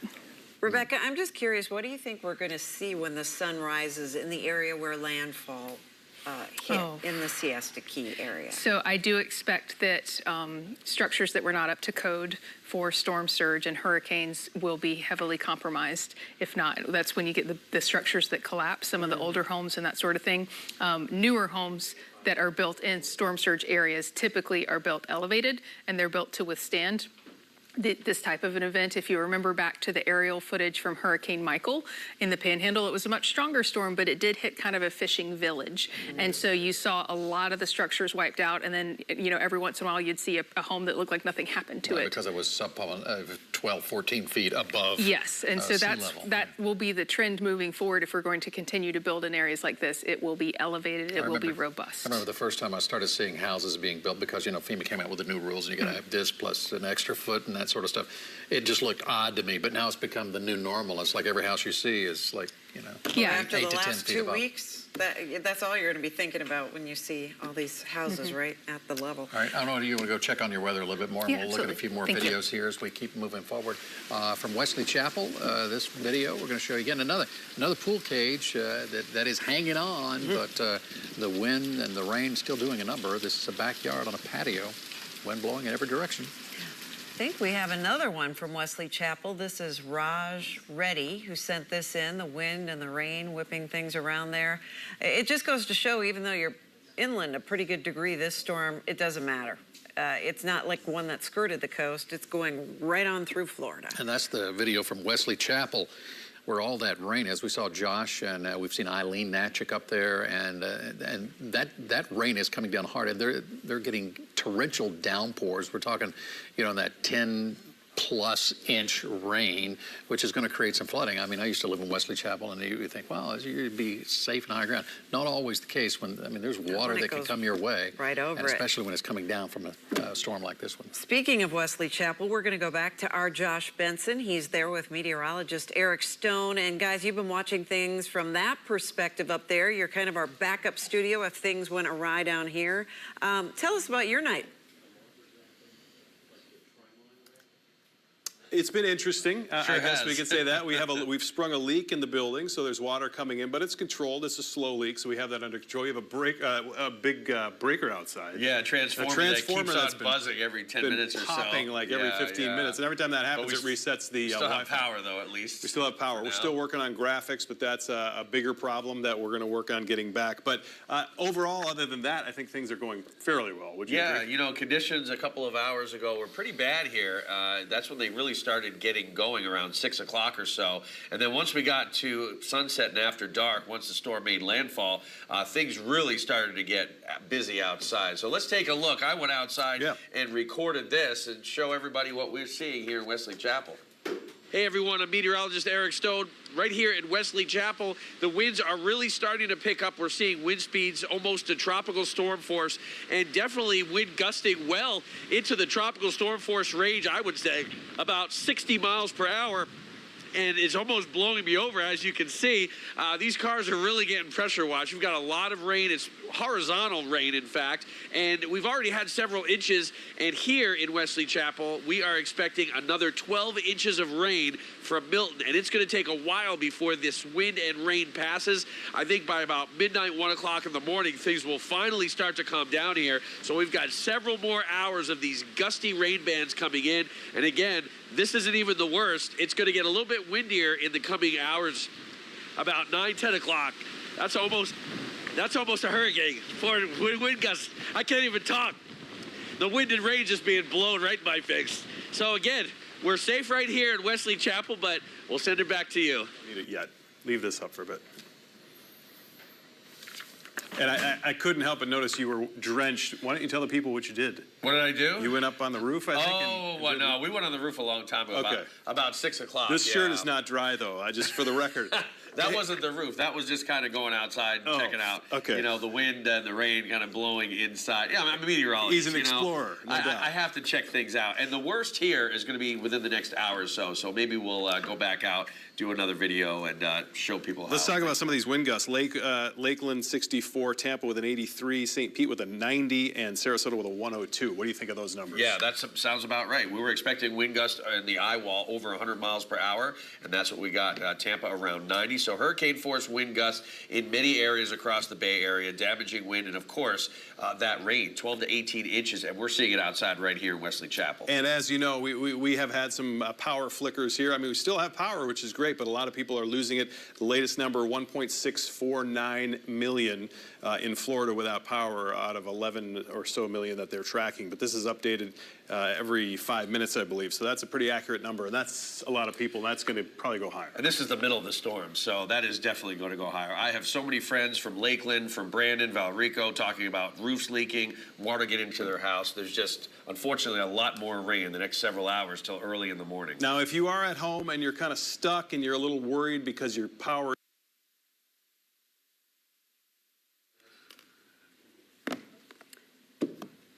All right. Well, they said that was going to happen right there, It's and been they did. glitching power. That was when the on-off. That was the off part. So hang in there, guys. Up in Wesley Chapel. Yeah, Hurricane Milton threatening to bring catastrophic storm surge. That's already happening down in Manatee County, area south of landfall. That landfall, by the way, at 8:30 in Siesta Key. And there you see News Channel 8's Brittany Muller. She is live at the EOC in Bradenton, and she has an update from officials there. What do you know, Brittany? Keith, I have to tell you, it's so different. We were in the eye of the storm and it was so calm, and now the wind has changed directions and it was blowing right at us. We got a little bit unsettled because you could feel that impact that wind has, the pressure inside the room. So we moved to the other side of the building. We do know that FP&L says more than 152,000 power outages here in Manatee County currently. We want to get right over to this new video from Bradenton Police, where you could see the wind is whipping the Manatee River over the Riverwalk. Earlier, officers evacuated their headquarters, so they're remaining vigilant as well. The rain is coming down hard here. The wind is continuous and it's whipping. Now we're just waiting and riding out the storm like many of you at home. People here in the hotel where we're at are now trying to get rest, but it's very unsettling. You're hearing just the wind whipping, the power is out here, and so now we're just waiting to see when the sun rises and the storm passes, what will it look like here in Manatee County tomorrow. So of course, we'll be here bringing you the very latest, and as soon as it's safe to go outside, we'll be bringing you reports outside as long as we have power and batteries. So of course, stay with us, and we hope to bring you that very soon. For now, reporting live in Manatee County, Brittany Muller, 8 on your side. Okay, thank you, Brittany. And for all of our Spanish-speaking viewers, we want to make sure that you are up to date on this storm as well. We're going to check in now with News Channel 8's Paolo Suro and Val Simpson. They're standing by. Yeah, you know, Keith, Stacy, we have a Spanish newscast every Monday through Friday on the CW at 10:30 p.m. Of course, in Spanish, it's very important to communicate with our Spanish-speaking community because a lot of times there is that language barrier, so we want to make sure that they know what's going on as well. But we also have a live stream. That's right. Our live stream happens weekly. It's called Vigilando los Trópicos. It's like tracking the tropics, but in Spanish. And together with my partner and friend and also journalist Gerardo Sierra, we always, every week, we get together and we do these streaming. It's happening right now. This is what you're seeing behind us. This is the live stream taking place right now with Gerardo Sierra and Vladimir Kislinger. And they're obviously talking about all the what they're seeing in terms of Hurricane Milton and the effects right now, a lot of power outages that we're reporting on, and we are going to be with them here shortly. We're going to be joining them. So if you feel more comfortable listening to information in Spanish, we invite you to join our stream. You can find it on tampahoy.com. That's our website. You can also find it on our Facebook page and our YouTube page as We also have a TikTok. We have a little bit of everything, but it is important, again, to get rid of that language barrier because especially when we're talking about evacuations and a lot of important information that we need to get out to the community. There's a lot of Spanish speakers here in the Bay Area, so that is important to get out there. So we're really grateful that we have this resource here. Absolutely, yes. And you can find us, like Bao said, Monday through Friday at 10:30 on the CW for Noticias Tampa Hoy. That's right. We'll send it back to you guys. All right. Always good to see Vladdy and Jerry in the background. Working very hard.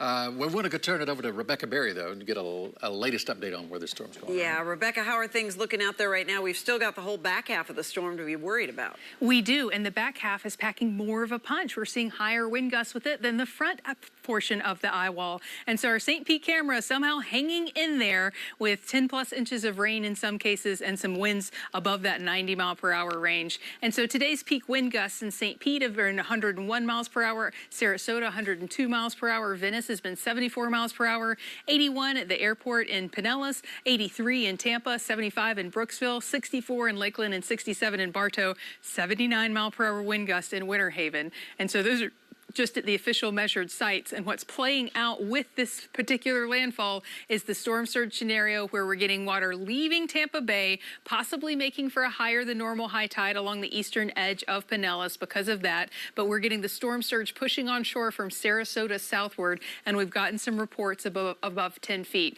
And so let's talk about river flooding and storm surge. They're from two different things. The river flooding in most cases is from the heavy rainfall that we've seen. And so this is the Alafai River. This is our current point, and this is the forecast. So it's most likely going to go above the record of 9.4 feet overnight tonight and into early tomorrow morning. So that is going to be from all of that rainfall draining into the Alafai River there.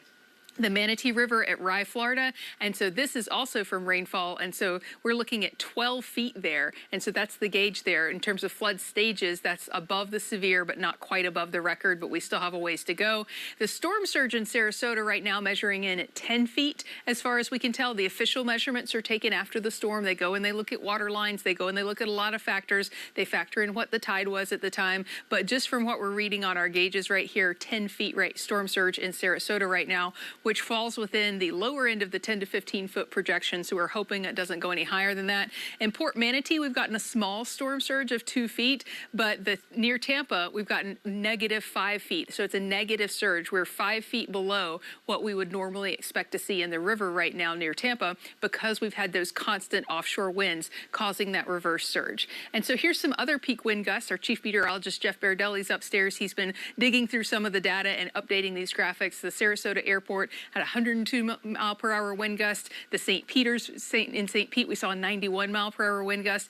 Egmont Channel is the highest I've seen so far. It's 105 mile per hour wind gust. And Clearwater Beach seeing that 90 mile per hour wind gust. At a certain point with winds, we do see failures with wind gauges. And so a lot of times we don't see any actual measured wind gusts as to what we expect actually occurred. And so the National Weather Service is able to go out and survey some of the damage and make determinations based on some of the damage that they're seeing, what thresholds we saw. But the National Hurricane Center estimated upon landfall that we saw sustained winds of 120 miles per hour along that outer edge of the eye wall in Sarasota and Manatee counties. And now on the back half of that eye wall, we're still getting some of the measured wind gusts in that low 90 mile per hour wind range. So that's what we're looking at out there right now. We're continuing to watch the latest and bring it to you on Hurricane Milton.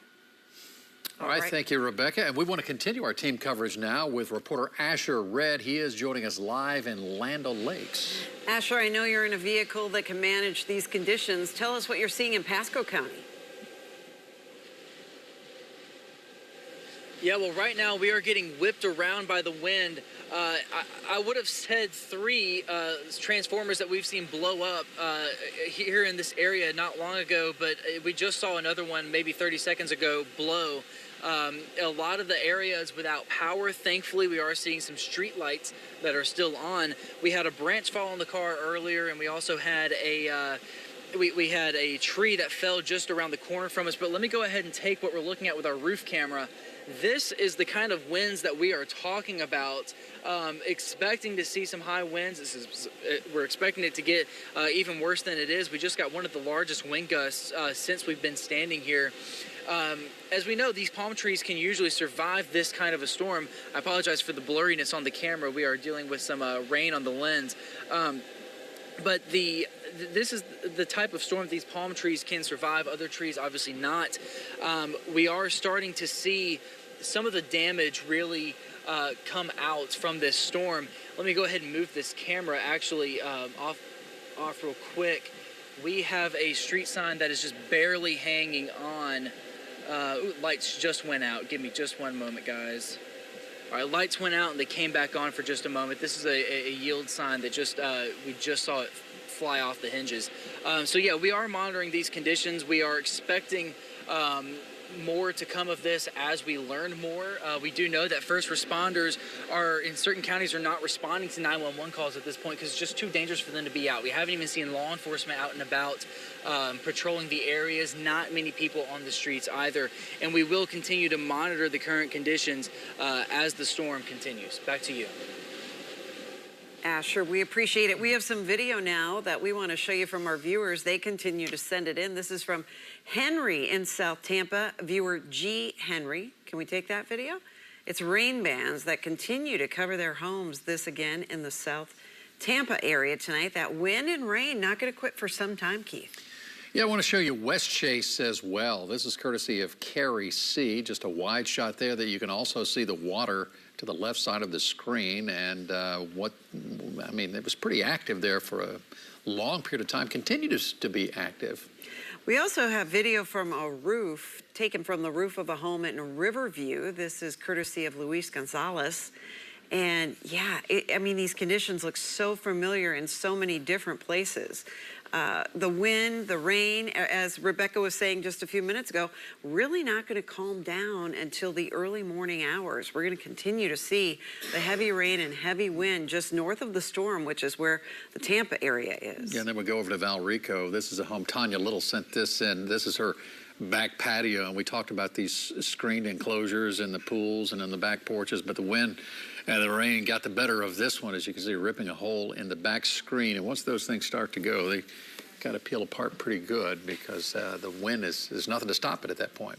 You know, Keith, I've had a lot of people asking me, because the water has been taken out of the bay, sucked out of the bay, will it come back in a big rush? And I asked Jeff Baradelli that, and he said no, it will be gradual, as we saw with Ian and as we saw with Irma. But the person who's been keeping an eye on that for us tonight is Ty. Russell. Yeah, he's outside. He's back. We're kind of watching you over our left side. It looks like you get blown around from time to time. Is it just me? Or I know you're a thin, healthy, fit young man, but the wind's taking its toll. Yeah, it is. And as you're talking, the wind is really whipping up around here right now, Keith. And fortunately, we're under some shelter here, and we're blocked by several concrete buildings around here, but we are definitely seeing that wind gust pick up at times. I'll step out of the way. I was just yards away from the Hillsborough River. I know it's dark, but when I walked up a little bit closer, I was seeing that water rush out of here. It is low, but again, it is still rushing out of here. But if you take a look farther away, you're looking at downtown Tampa, and what do you see? You see lights, you see power, and that is crucial. I don't want to put all of my business out there, but I live in downtown Tampa, so I'm hoping the power stays on at all of these buildings around here, because I've been having friends send me text messages saying the power is out in West Tampa, the power is out in Ybor City, and the power is out actually at a senior facility right across the street from us over here at WFLA. So over by Oxford Exchange, that sort of area, you're seeing the power outage in that area as well. So many people in Hillsborough County are experiencing these outages right now because of, I would assume, these strong wind gusts that have been coming through. The sheriff's office actually put out a warning saying that we are experiencing those 75 miles per hour wind gusts. And so they want people to stay inside, stay indoors, because they say it is not safe to come out. And right now, a strong wind gust is coming through in this area. And you can see the trees really whip when it comes to this wind here. Again, we are staying safe. We are in an evacuation zone A, but we're in a little corner and we're trying to stay safe. Here's another one. I don't know if you can really see the rain move with that strong wind, but we have been getting more of those strong wind gusts happen. And so officials are definitely worried about power outages and some of the debris that's along the roadway. Even though county officials are saying that they were able to clear a lot of it, there are still piles and piles of debris in some of these neighborhoods. And so that could be picked up when it comes to some of these strong wind gusts here. I haven't seen any sort of damage in this area. Again, I'm just in one section of downtown Tampa. As soon as the sun is up and as soon as officials give us the all clear, we'll be able to see a little bit more about what has happened throughout the area. But so far, so good in this particular area. I want to make sure I emphasize I'm only over here in this particular area because we're trying to stay safe. But we are going to continue to stay out here and monitor for any sort of problem areas. If I do find from officials that I can tell you about some of the problem areas outside of downtown Tampa, you better believe I will pass those along. But again, we are staying safe even though we are in an evacuation zone. But for now, we are live in downtown Tampa. I'm Ty Russell, 8 on your side. All right, Thank you, thanks, Ty. And Rebecca joins us again. And Rebecca, I was just thinking this, like sometimes you breathe a little sigh of relief once it makes landfall, but we can't do that. We are seeing with all of our crews, many of them who right now can't report because in their areas where they're not able to, their equipment's gone down, whatever the Yeah, we would circumstance. never want you standing out with 90-mile-per-hour wind gusts, and that's what we're seeing on the back half of this eye. It's moving over Pinellas County right now. It's moving over Hillsborough County next. Manatee County getting scraped by it a little bit as well. So you want to take a look at it on a map and see it? Can we pop it up while you talk about it? The map where the storm is? There it is. Now continue on. It's easier to look at. I was just talking with Allison. She's our reporter down in Sarasota, and she said, when is the worst of it here? And I said, right now, and it should be gone within 2 hours. And so her conditions will start to improve from that point forward. But that's not the case. Points northward in St. Pete, the worst of it is passing through right now. Probably going to see those really, really whipping winds and damaging winds that we're seeing on that northwestern edge of the eye wall for another couple of hours. And it's starting to move into Lakeland now, so I would expect that we're seeing widespread power outages in Lakeland from not only that big deluge of rain that you're seeing over Lakeland, but also that's where the winds are concentrated on the northwestern side of the eye. So looking at what's going on right now, we've still got dangerous winds out there, and we've still got flooding rains out there, particularly for Pinellas, Hillsborough, northern Hillsborough in specific, as well as Pasco and eastern Hernando. So that's kind of the flood zone that we're going to be looking for right now moving forward. You can tell in the radar and the colors. I mean, you're the expert here, but you can see when you mention Lakeland, it's kind of lit up red right now. Yeah. And that's where the intensity is. If you were able to go to sleep in Lakeland, it's probably no longer the case at this point. You know, when we get woken up by howling winds, waking up by that pounding rain, that's what's happening right now in a lot of Polk County, not just in Lakeland. It's all along I-4 there. And that's going to move off towards Orlando. Can we see when that's going to move off? Can we go forward from this point? Jeff's over here. He's going to pull up a map and take a look. Max Defender 8. We'll go to Max Defender 8 because it'd be nice to see that time frame. I do have people asking, when do you think it's going to be through? When are we in the clear? When can we breathe a little sigh of relief? Let me put the current winds, and then I'll put that. Okay, so he's working on some current winds for us right now, and then we'll take a look at that timeline next. And so with the current winds that we're seeing on that back half of that eye wall, and these are measured. Are those gusts? Yeah, these are wind gusts that are measured in the kind of upper levels of the storm, but a lot of them do translate down to the surface. So 84-mile-per-hour wind gusts, 99 down there, moving closer to Riverview. That's kind of out over the bay, so that's certainly going to be a higher wind gust because it's frictionless. Nothing to stop it, Yeah, and so once it does move over, it probably won't translate to that. Look at that. But Jeff's sampling some fresh areas now, and so we've got over 100-mile-per-hour winds just above the surface on the back half of the eye. At 101. Yeah. So the backside is stronger.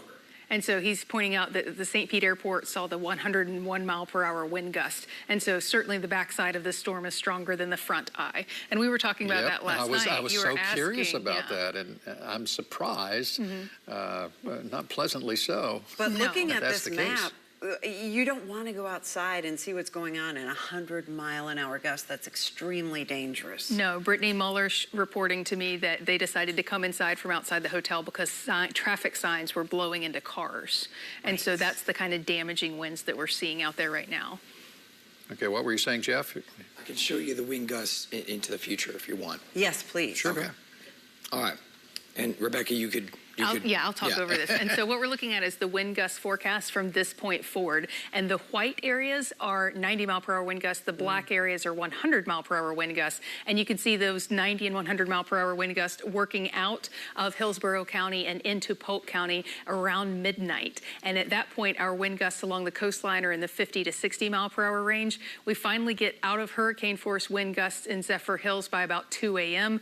We finally see the wind gusts going down to 40 to 50 miles per hour through Hillsborough County by 3 a.m. And we've got 60-mile-per-hour wind gusts by Lakeland. And you guys got some breaking news. Yeah, look at it's not breaking, but it exemplifies exactly what you're talking about. We want to go to Jeff Patterson right now. Go ahead, Jeff. Good evening. Well, we have now changed location. We are on Bayshore Boulevard at Bay to Bay. Just to let you know, we're under a pretty substantial concrete structure. The wind here, however, is howling through this building. And just behind me, you might be able to see the street signs, the street lights rather, are out at this time. The power throughout this section of South Tampa has now gone out just a short time ago. I can tell you that we noticed the street lights out but just driving here to get to this location, to be under the safety of this concrete structure, I can tell you we're now starting to see a lot of downed trees, downed tree limbs. There were down street signs. Of course, the debris that people have put on the side of the streets is now blowing completely into the streets. So the conditions have changed. And I would say the back half of this storm, now that the eye has passed past us, the winds seem to be much more intense. Perhaps it's the direction they are coming from.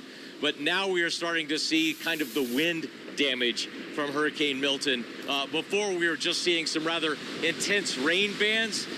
And we actually saw the water blowing out of Old Hillsborough Bay. And we were, for a brief amount of time, behind the TV station, and we were looking at the Hillsborough River, and we could see rapids in the Hillsborough River as the water was rushing out so intensely, going out towards Seddon Channel and out towards the bay. It was incredible to see it. And then when we were there by the Davis Islands Bridge, all you could see is mud. There was no water at that point in Old Hillsborough Bay.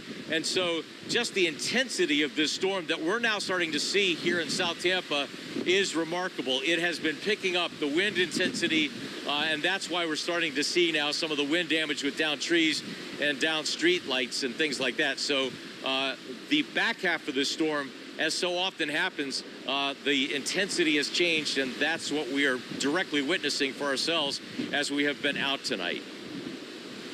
Well, that stop sign behind you, I don't know how long it's going to last, Jeff, and it's good that you're in a protected area. I guess you have concrete on both sides of you, or you would be blown all the way down the street at this point. I mean, this is an incredible force of wind you're under.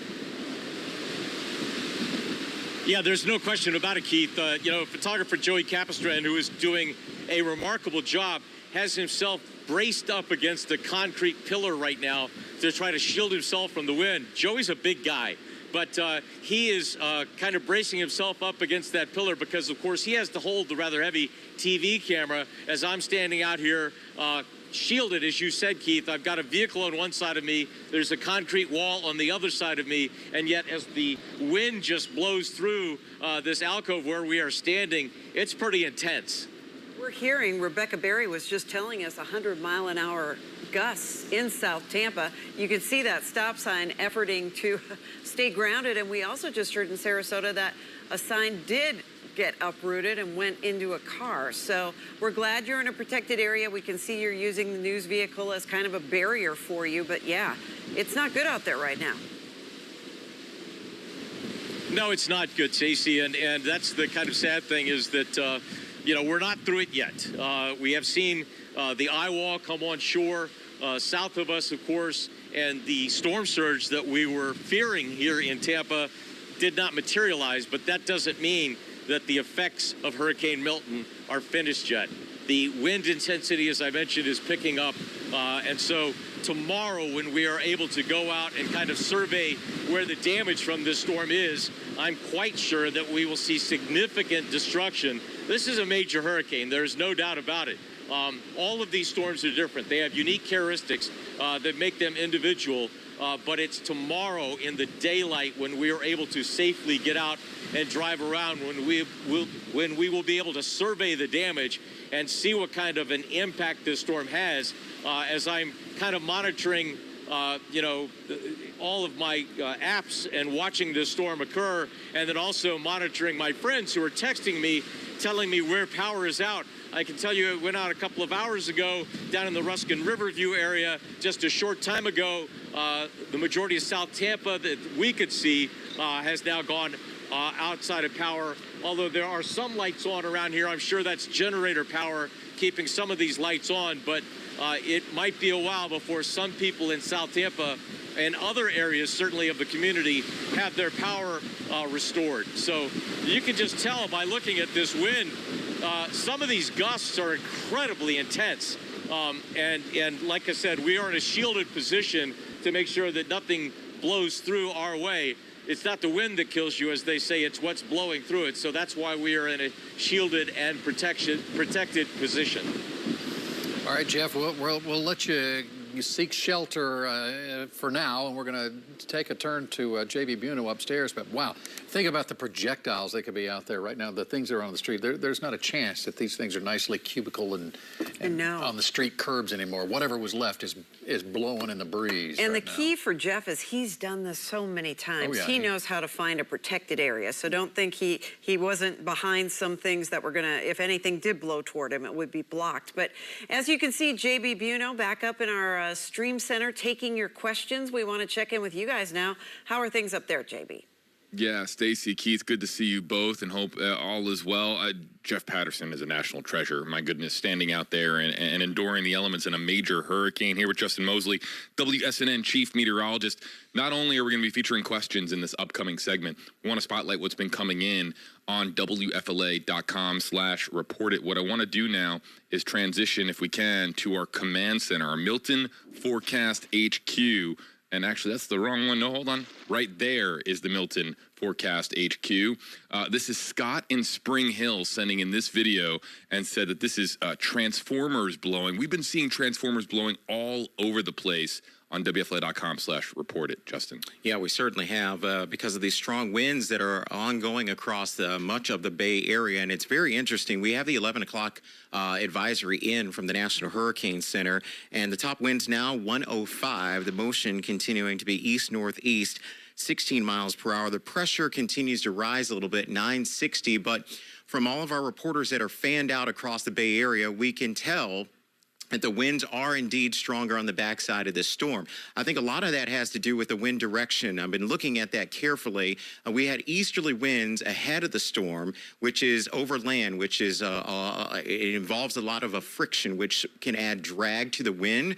These winds now are coming in from the north or northwest. That northwest component is off of the Gulf or off of the bay, and the winds can be stronger for that reason. So that's one of the reasons I think that we are seeing these stronger winds on the backside of Milton at this late night hour when a lot of folks are losing power or they've already lost power. So it's important to continue to stream and broadcast via our streaming site or our radio partners on WFLA. It's a critical information as we head deeper into tonight as the storm is traversing the state. But looking at the radar, it is a mess from Tampa east along the I-4 corridor, including Lakeland at this point in time. One of the reasons people are losing power so much is because of downed trees. And let's show you what's going on with RJ in St. Petersburg. That is a tree that has punctured through his ceiling. He says, pictures of our house, oak tree that has come through the ceiling in this section of their home. I mean, talking about the dangers of a hurricane. Yeah, that's why we tell you to kind of shelter in place, interior room, a bathroom closet. The idea is putting many walls between you and the outside, but this is coming from above, so it's a very dangerous situation with these high winds that are ongoing here tonight. Let's start to take some questions with our hashtag system, and let's go to Kimberly on social media. Facebook Live, YouTube Live, we use our hashtag system to basically bring in comments interactively, both on air and online. Kimberly wants to know, can you share how long we'll be getting rain in Hillsborough? They say that they have massive flooding there in Hyde Park specifically. It's been raining to beat the band for quite some time over Hillsborough, Pinellas, and northward along the Nature Coast, and that is the problem. The soils are saturated. As we know, we've had an extremely wet summer, and all it takes are these strong wind gusts, a quick burst of wind, to topple over these trees on the power lines, structures, things of that nature. So we're starting to see some of that damage that we were so concerned about across a good portion of Hillsborough, now pressing into Polk counties for tonight. So again, we've been saying this, but we have to continue to shelter in place as the storm is raging on for tonight. This is from Lewis in Riverview. We've had a lot of comments about Riverview. You can hear Milton. Listen. I mean, winds have been whipping, and some of the videos that have been coming in, the audio is so loud that we can bring it up so much before it's just blasting through to our audience. But the winds are significant. But here's the thing, with some of these videos, only a street light allows us really to see, the impacts. Right, illuminating the area. Much of the area doesn't have street light power right now. Yes. So this is one of the few videos where we can actually see something. Yes, and it's a wind job right now. I'm looking at some of the reports. We saw at SRQ down in Sarasota, 102. St. Pete, a wind gust of 91 miles per hour. And the highest we've seen here in the Max Defender 8 Weather Center, 105 at Egmont Channel. Clearwater Beach, 90 mile per hour winds. And this was expected. This was forecast.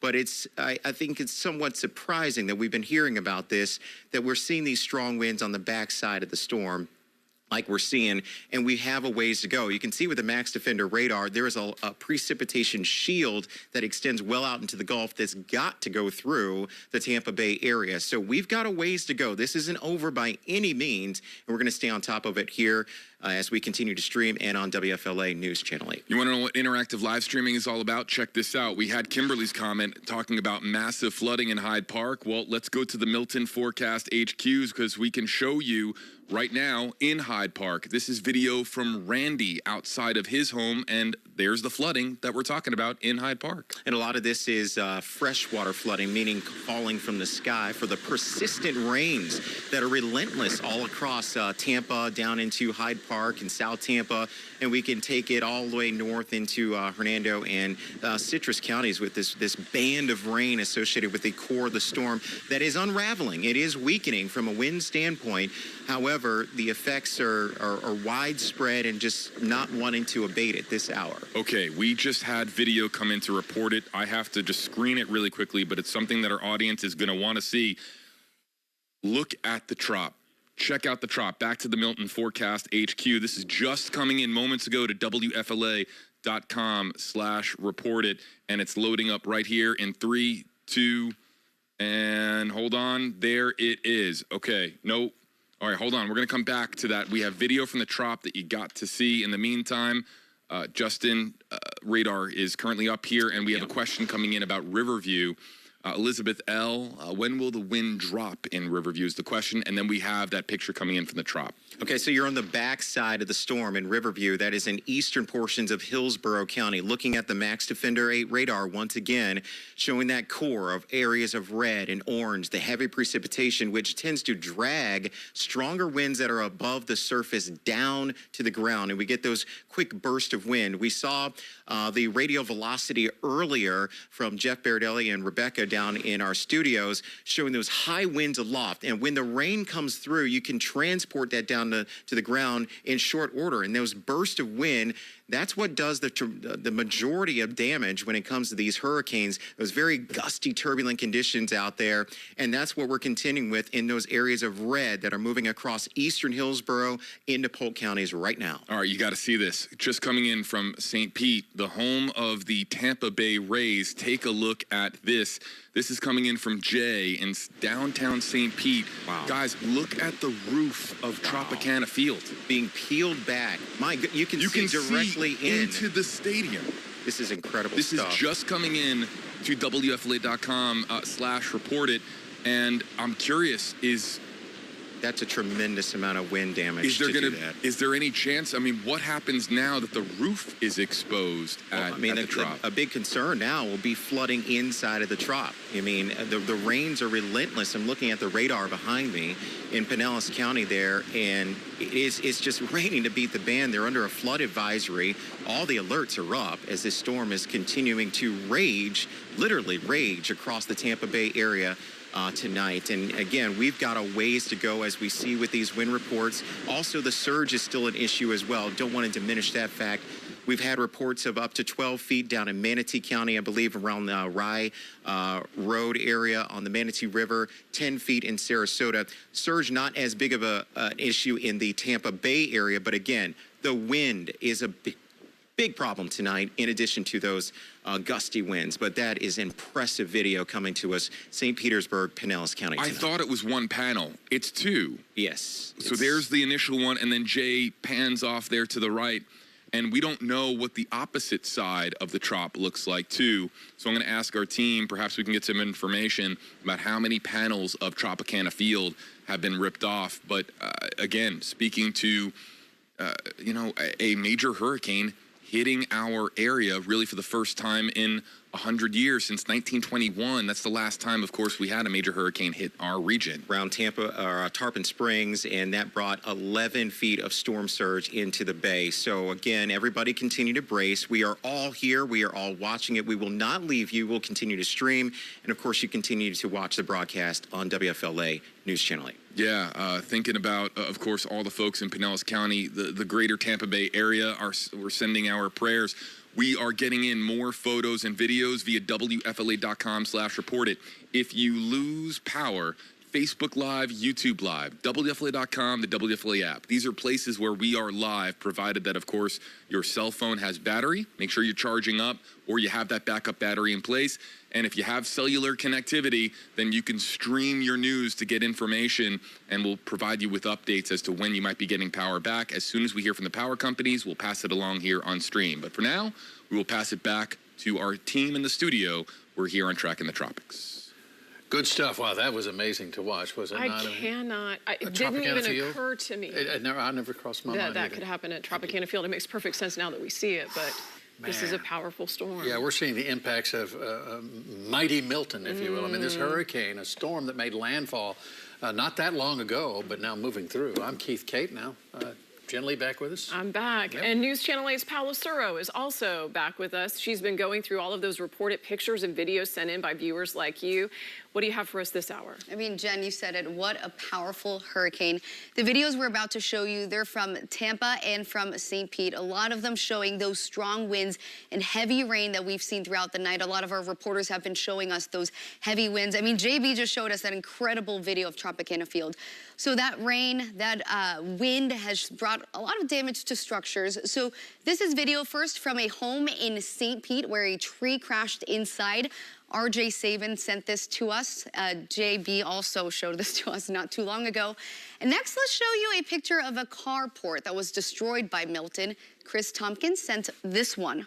Well, where's the next video? There we are. This is the carport that was destroyed. He sent us this video. He says this home is in the area of 295 and 38th Avenue North. This is in St. Pete. And next, let's show you video from viewer G. Henry.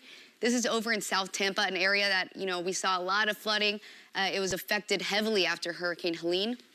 You can see the rain bands continue to cover homes in that area. So a lot of wind, a lot of rain, but we also have updates on power outages. I know JB was mentioning it a little bit. This is changing really by the minute. So I'm here on website trying to get you guys all these updated numbers right now. So some updates on these power outages as of this hour. We have more than 1.7 million people in Florida without power. And the county that's most affected at this hour is Pinellas County. We have 391,000 customers with no power. Then in Hillsborough County, that is 232,000 customers, no power there. 201,000 customers in Sarasota currently have no power. In Manatee County, 190,000. And then in Pasco, it's 118,000 customers. We have all of this updated. We're going to keep updating you guys as we go here on air, of course, as well on WFLA.com. And if you are in a safe location, you can send us your pictures, your videos. We will try to do it all here on air. We'll show those for you guys. You just have to send them, WFLA.com/report it. You could also use this QR code right here on your screen. We'd love to show them on air. Sending it back to you guys. All right, thank you very much, pal. A lot of incredible pictures. We appreciate everyone who's sending them to us, and all the video our photographers and reporters are collecting in the field. Every image I see of rain almost looks like snow to me because it's just everywhere. It's going every direction. The wind is so powerful. It's just not raining. And then when we're sitting here, I mean, we're in a nice, safe studio. Secure location. What we hear, almost wind rumbling. So it almost sounded like thunder. It almost felt like you could feel it. And thunder, it goes with it. Well, as we mentioned, power outages almost anywhere you turn at this point, Pasco County included. Let's go to News Channel 8's Eileen Natchik. She's in Wesley Chapel along with our meteorologist, Eric Stone. I know that area just continues to get pounded by rain. Yeah, and emergency services temporarily suspended here in Pasco County. As you mentioned, we are specifically in Wesley Chapel. Wind starting to pick up. A lot of people don't have power here. A lot of downed power lines in the area. Trees blocking some significant areas. Eric, is this, first of all... It's gusty outside. It's gusty outside, and obviously you could see it's raining. Is this the worst of the rain we're going to get? Oh, boy, that's cold. I should have worn my rain jacket. And he was making fun of me for wearing mine I was the inside, only but now guy he's who's regretting taken it. 5 showers today without taking my clothes off. Hey, you know, I'm a meteorologist. This is our thing, right? We don't have any power here at the hotel. We're on generator. In fact, the parking lot is completely dark. And boy, that last wind gust over 80 miles per hour. We're getting hurricane force wind gusts right now. This is the worst of it here in Pasco County. What do you think we're going to see in other areas in Tampa Bay? I know Just like Sarasota was supposed to be an area where it would be affected greatly. Yeah, definitely. I mean, Sarasota had wind gusts over 100 miles per hour. I'm guesstimating a good 85 mile per hour wind gust here. The wind is actually blowing the rain inside almost to our cameraman. That's how far the rain is coming in. So again, this is the worst of it here in Wesley Chapel. I think we're as close to the eye as we're going to get, even though the eye is still way, way off to our southeast. So maybe the next 30 to 45 minutes, we'll start to see this wind die down a bit. But this rain's going to stick with us for another couple of hours. What do you think it's going to be in terms of flooding? And we'll just stick right here in the Pasco County area. Yeah, you know, flooding is definitely a huge issue. 12 to 18 inches when everything is said and done. We've been monitoring our cars in the parking lot out here, and so far the drainage has been pretty good. So I'm impressed with that. But there are going to be a lot of flooding in low-lying areas here in Pasco County. Yeah, and like I mentioned earlier, there's down power lines, emergency services temporarily suspended, but you can call 911. And definitely check the Pasco County Sheriff's Office Facebook page there, updating the public as much as possible. That's where we're getting a lot of our information. But stay dry, stay inside, and wear rain coat next time, Wear a rain Eric. jacket unless you want to take showers like me. We'll send it back to you. All right, thank you both. Doing a fine job out there. Pasco County taking a lot of the wind and the rain, just like everywhere. I mean, I don't think anyone's getting out of this without getting a significant downpour and a gust of wind or two. And then really life-changing rain in St. Pete, northern Hillsborough, Pasco County, eastern Hillsborough County, because they've gotten record-breaking amounts of rainfall in a very short amount of time, and that all has to go somewhere. So initially you see the flooding where the rain falls, then you see the secondary flooding where that rainfall drains, and then lastly, the rivers that we typically see flooding later, that water all drains down into those rivers. So the event in St. Pete, and I'm sorry, again, my voice is pretty much done, was a 1 in 1,000 year event. Wow. The amount of rain that fell in 1 hour and 3 hours it qualifies as a 1 in 1,000 year event, just to give you an idea how heavy that rain is right now. And you can actually see on radar that the heaviest rain's starting to die in St. Pete, starting to still raining heavy, but I mean, it's getting a little better there as the heaviest rain's moving east, and so is the winds, by the way. Now, those are aloft, they're not on the ground, but you can see in Pasco County, aloft, winds are 100, 105, 110, and the reason why we're getting stronger winds on this side than the other side is because you got to have rain falling out of the clouds to pull the winds from the upper levels down to the ground.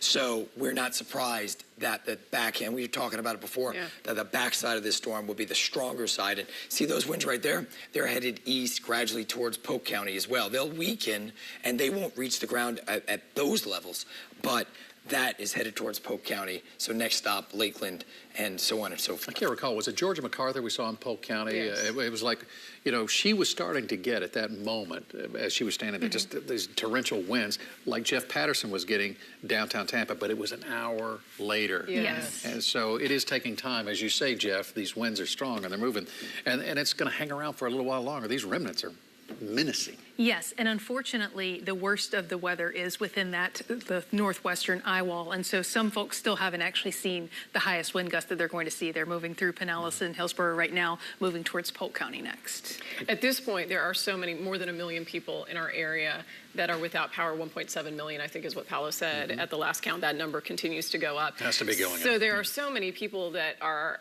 unable to watch this live, but their families are watching. We're getting information from folks that are watching the stream, watching us simulcast on WFLA.com. They're very worried about their family members here. We're still in the thick of it. It's not over yet. No. We're hanging in there, but I think in the light of day, this is going to be extraordinary. Yeah, it's going to be hard what to we see. No, you saw the traffic on the field. Did you see that? Did you see that a while ago? On iHeart, right? Yeah, we're on the radio. So people are listening to us. What did you say? Did you see the Tropicana field? Oh, picture yeah, a moment ago? of course. Oh, my I'm goodness. not surprised by that. I mean, the winds in St. Pete gusted to 101 miles an hour, and up at the top of Trop, Yeah. well, that's probably 20% more. Yeah. So the winds up there are probably 120, 130. Wow. And is the worst, is it through that St. Pete now? Is it starting to go It's through probably there? starting to ease up in St. Yes, Pete a at this little point. bit. It is, and that the strongest winds are in Tampa and headed east now. So Tampa up to Wesley Chapel and headed east towards Polk County. And there's the Doppler radar again, Rebecca. Yes, absolutely. And so we're finally starting to see the last of the winds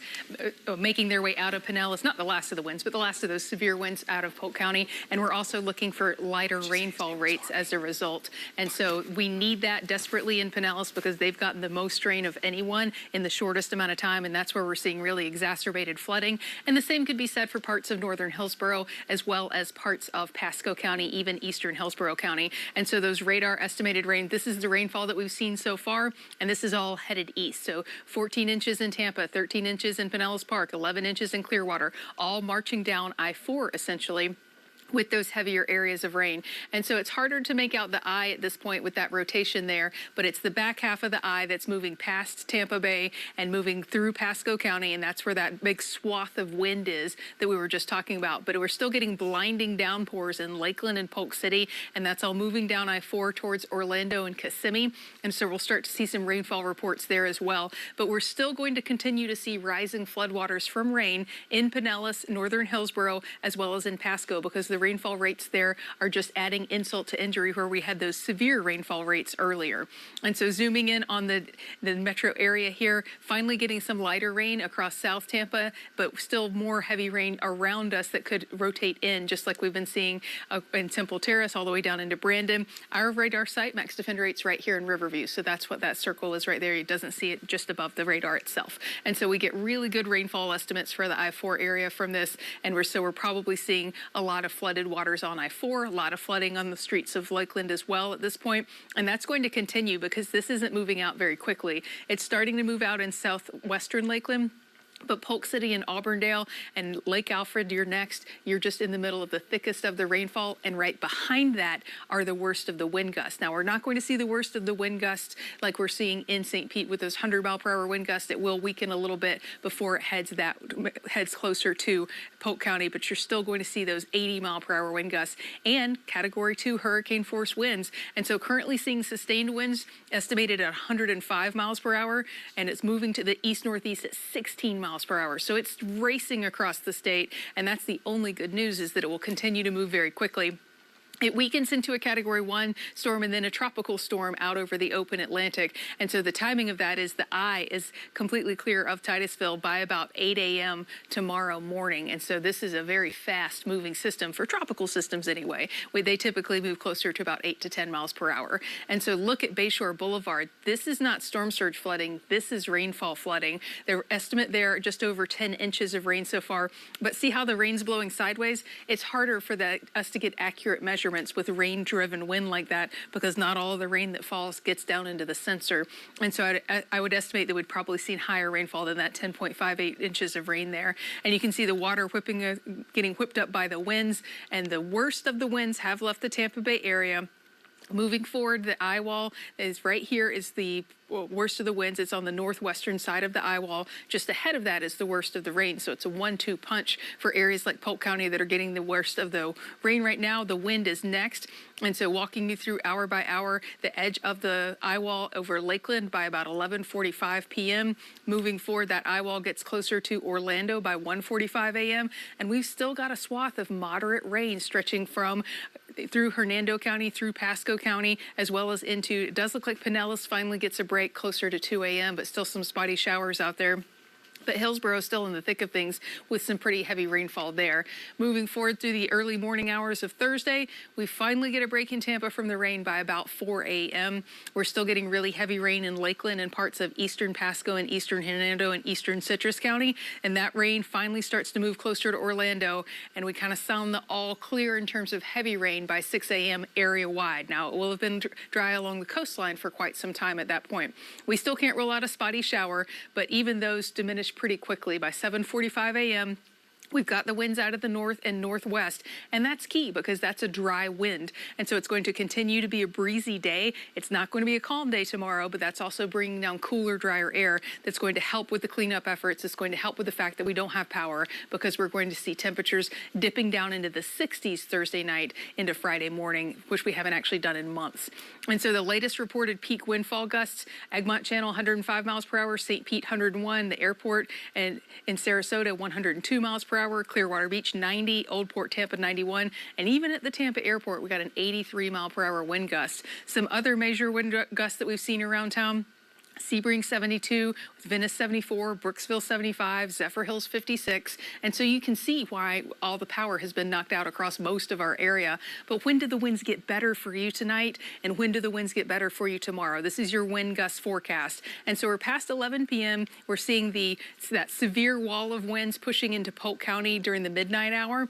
Now we get out of that 100 mile per hour range after 1 a.m. for you guys. And so we're just in the 90 mile per hour range. Not that that's going to sound any different for you hunkering down in your house, but look what happens to the coastline by 1 a.m. We're seeing 50 to 74 mile per hour wind gusts. And so that's still howling wind, but a couple of areas starting to get below that 60 mile per hour threshold that we consider severe winds. Just barely, but below that with 50 mile per hour wind gusts. By 1 a.m., we've still got hurricane force winds in Lakeland, possibly Lake Wales and Wauchula. The eye is moving past Orlando, and so that's what's giving them calmer winds. And we're seeing wind gusts across our our I-75 counties in between 46 and 74 miles per hour. So Wesley Chapel holds on to the winds the longest. They're also a little bit further east. But by 2 a.m., we're generally around 40 mile per hour wind gusts, and that would mean that we're seeing probably sustained winds around 30 miles per hour. And by 3 a.m., the wind gusts are finally starting to come down in Lakeland, so it's a long wait for Lakeland's wind gusts to start to come down. By 4 a.m., we're looking at general wind gusts in the 30 to 40 mile per hour range, and we see those hurricane force wind gusts out of our area by 5 a.m. tomorrow morning.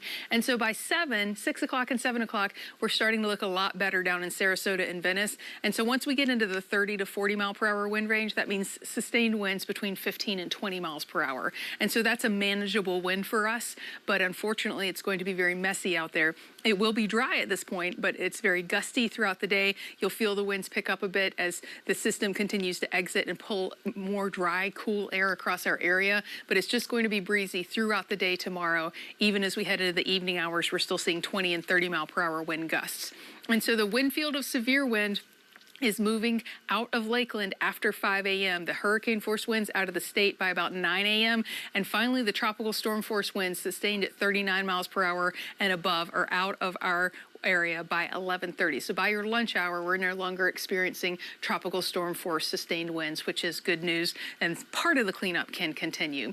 And so the maximum wind gust threat is moving across the state right now as we speak, and so is the power outage threat. So likely to widespread power outages expected, but as that system does continue to track off to the east, it's dragging down that cooler, drier air, and it's giving us some windows open weather, which is good for those that lose power because we're getting down into the 60s, not only tomorrow night, but also again on Friday night moving into Saturday, and we're not getting out of the 80s. So leaving you with a look at some taste of fall just behind this system, and it's going to aid us in our cleanup and all of those days without power. All right, thank you, Rebecca. And we're just getting this word into the newsroom here about a water main break, and it is significant because it's impacting the supply of clean drinking water to the entire city of St. Petersburg. It's staggering to consider this. We knew it was a possibility, but the city says it will cut off the water service starting at midnight, citywide. 30 minutes from now. Yeah, less than half an hour away. Right now, the city has issued a boil water advisory until further notice. A very big deal. You know, that's one of those things, but one of the things you always advise your folks to do is, if you can, fill up a bathtub, fill up a sink, somewhere where you can just have access to water for emergencies. Yeah. And this is an example what we expect could happen, and it did. Ty Russell is back with us, I guess? He is. He's live along the Hillsborough River in downtown. Ty, I don't know if you heard us earlier talking about, we're in pretty much a fortress inside this studio. We're not far from you, but we could even hear through these thick concrete walls the wind raging outside. How is it? Jen, let me tell you, we're still experiencing those strong wind gusts from time to time. Just moments before this live shot, there was one big one that photographer Pat said it shook the tripod, but I'll step out of the way because we did move a little closer to the river to try to give you a better look at it. Look how fast it's going. And we also noticed it has risen a bit. It's not as low as it was earlier today, and that could be because of all the rainfall we've been experiencing in Hillsborough. But I do want to make it clear that it is still moving away from the area, moving toward the bay instead of into neighborhoods and next to businesses. But we wanted to make sure that we were able to give you a clearer picture of the river since we've been here watching it throughout the night. And this is, yes, downtown Tampa. There is still power over here. But I do want to talk about some of the other things that are going on in Hillsborough. I did get an email from Temple Terrace City Hall. It says it's crucial that we all do our part by refraining from flushing any wastewater, including from toilets. So the city is asking for everyone to work together to keep the environment clean and safe. I just wanted to make sure that I mentioned that and put that out there. But here in downtown Tampa, we are experiencing those strong wind gusts from time to time. The rain is not as hard. It's just basically the wind. And sometimes the wind will be so strong you hear that whistle. And I know that inside the studio, you guys could probably hear that wind as well throughout the area here. And so this is what we've been experiencing over here. And I do want to mention, since you folks were talking about the trop, the state had that area set up as a 10,000 person base camp for first responders and also post-recovery for Milton. So I hope that no first responders or anybody were hurt in the trop when that roof was ripping off. So I will try to check on that as well while I'm over here in Hillsborough. But so far, so good. No major reports right now coming from officials. Again, it is dark out here, and many officials are probably trying to wait for the winds to calm down because it is pretty dangerous right now. We're trying to stay shielded in this area to make sure that debris is not flying and hurting us or harming us. But if the winds do pick up and get too strong, we will go back into our little corner. But we will continue to stay here, monitor the river, making sure that it is not flooding any areas around here. And I will also make sure I stay in touch with officials to see if there are any other areas to tell you about where there are problems. But for now, we are live in downtown Tampa. I'm Ty Russell, 8 on your side. Thank you very much, Ty. You know, the reality here is that a lot of officials, because they pulled back all of their first responders because it's not safe for them to be out there, were largely unaware of just how dramatic the impact is on much of the Bay Area, except where we're getting data in from our meteorologists. And so it is difficult to get some of those updates, but they will be coming. You can trust us on that. It's our best viewpoint is from those reporters who are on the ground in it right now. I just remember seeing the pictures, and I was reminded, I totally had forgotten and hadn't even thought about the trop roof peeling apart. But there you can see it again. It's not just 1, 2, 3. It's several panels at this point. I think that this is obviously something that's going to have to be rebuilt from scratch from what we see here. So you can imagine how much rain is coming into this facility. This is Tropicana Field in St. Petersburg.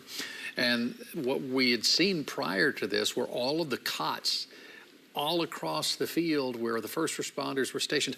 I would be interested to see what is going on in there now and how much effort there is going on just to protect those and the belongings that they brought with them. It's really kind of overwhelming to see those images. And again, it does make perfect sense when you consider it, but I hadn't even thought of it in advance being a possibility. Well, Hurricane Milton making his presence known a little bit of everywhere. News Channel 8's Jeff Patterson still out there. He was battling strong winds, so much so that we were all worried that he was going to blow away, despite the fact that he was protected. But you're still on Bayshore Boulevard tonight. You're back in the vehicle. Yeah, good evening, Keith and Jen. We did move inside the vehicle for a bit here because the wind was picking up pretty substantially. We're shielded on 3 sides where we're sitting by a concrete structure, and still the Max Defender 8 Storm Chaser vehicle is being buffeted around by these heavy winds. I wanted to show you a look outside just to see the kind of conditions that we're enduring right now. Keith, earlier you were talking about the stop sign on the side of Bayshore. Well, the stop sign has, in fact, blown away now. It has taken a dive there. You can see it on the ground. It does occur to me, though, I did want to talk a little bit about the trop and the fact that the fabric roof has blown off the top. Our hearts go out, of course, to all the first responders who are stationed there. The one thing I do know about the trop is, even though the field, the playing surface, if you will, is covered by that fabric. There are a lot of hallways and corridors and such that are covered. And so hopefully all of those first responders will be able to seek shelter there under the safety of the cover that still exists. So we cannot get to Tropicana Field at this time because we just can't cross the bridge to get over there. But there will be a lot of damage that we will no doubt be able to get out and survey and see tomorrow when it becomes safe to do so. But as you can just tell by the sheets of rain blowing across the bayshore here at Beta Bay, the wind is still incredibly intense outside right now. We had been on Davis Islands, but the water had been rising, and so it became unsafe to be there, even though the water that is rising is not from the storm surge, but from the fact that the rain has been coming down so intently. And we suppose that because there's so much debris out there that a lot of the storm sewers may still be clogged with the storm debris from Hurricane Hermine, and that all of the storm sewers are not functioning as well as they might. And it's also just the fact that we have been enduring hour after hour after hour of rain here. And so the rain is very intense.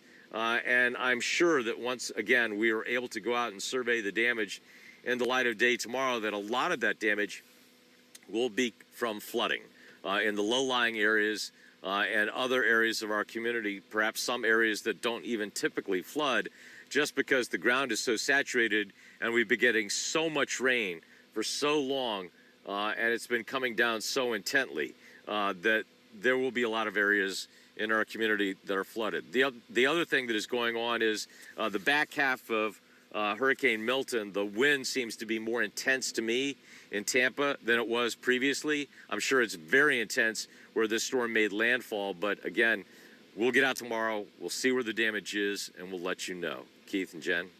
All right, thank you, Jeff. Staying safe out there. You know, we read these reports online. People are putting stuff on Twitter, and we were just looking at what about a crane? Yeah. And I guess now we have some a photo at least of this, right? I think JB Buno has gotten either some images or maybe some video in of that crane down where this is on Central Avenue in St. Pete, where there is a lot of construction on some big, beautiful high-rises there. JB, what can you show us? Yeah, you know, it's interesting, Jen. We have viewers that are joining us from the high-rises in St. Pete, and from those high-rises, they have interesting vantage points.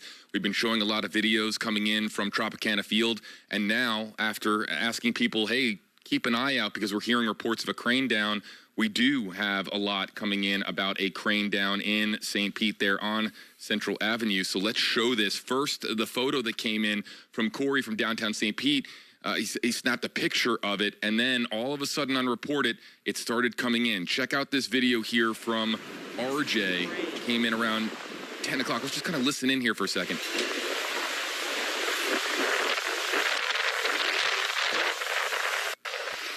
Now, unconfirmed reports, I'm hearing that this is an office building. We do not know if anybody was inside the office building when it came down. We've been talking about cranes all day, Justin, about, of course, we have a lot of construction that goes on in the Tampa Bay area, a lot of buildings that are popping up all over the place, the skyline becoming ever more populated, it seems like by the day, by the week.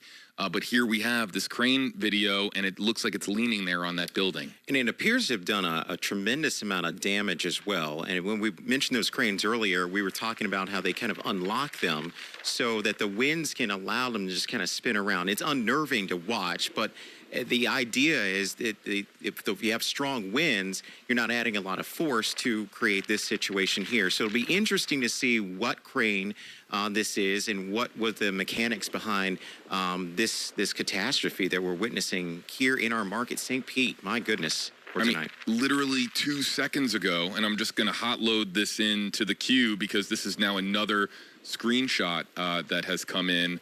And we're getting in a lot from the St. Petersburg area of this crane being down. Here's the next one, and there's a better shot of it. It's kind of a screenshot, but it shows that the crane is right now leaning on top of that building. So we're monitoring a developing story here, folks, in downtown St. Petersburg. Thank you to Alex and RJ for sending this in to WFLA.com/report it.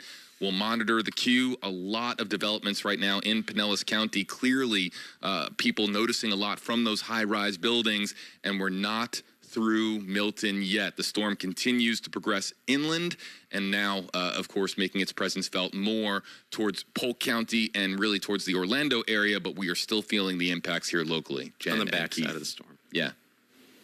All right, thank you. Yeah, you can be concerned about this, and he's right. I mean, these cranes are designed They're to kind made of to spin, spin yeah. and take the wind, but in a storm like this, if something buckles and breaks, then we see the consequences of that. Jeff and Rebecca have already told us they had winds of 101 miles an hour, but up at that elevation, we're going to call it, of the trop, the rooftop at the trop, or in these high rises where those cranes are, Jeff was saying the winds could be even 20% stronger at that height. The higher you get, Kenny Morales is going to share a report with us now from, I believe, Seminole, I believe is where he's located.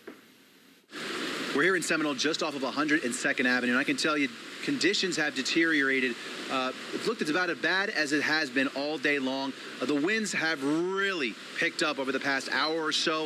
In fact, the gusts have been so strong that my photographer, Bob Hansen, and I have actually had to kind of put our coats over our faces and turn the other way back towards the home that we're staying at because the rain was just being pelted right into our faces. I can also say that actually one of the neighbors we saw down the street was outside of their home.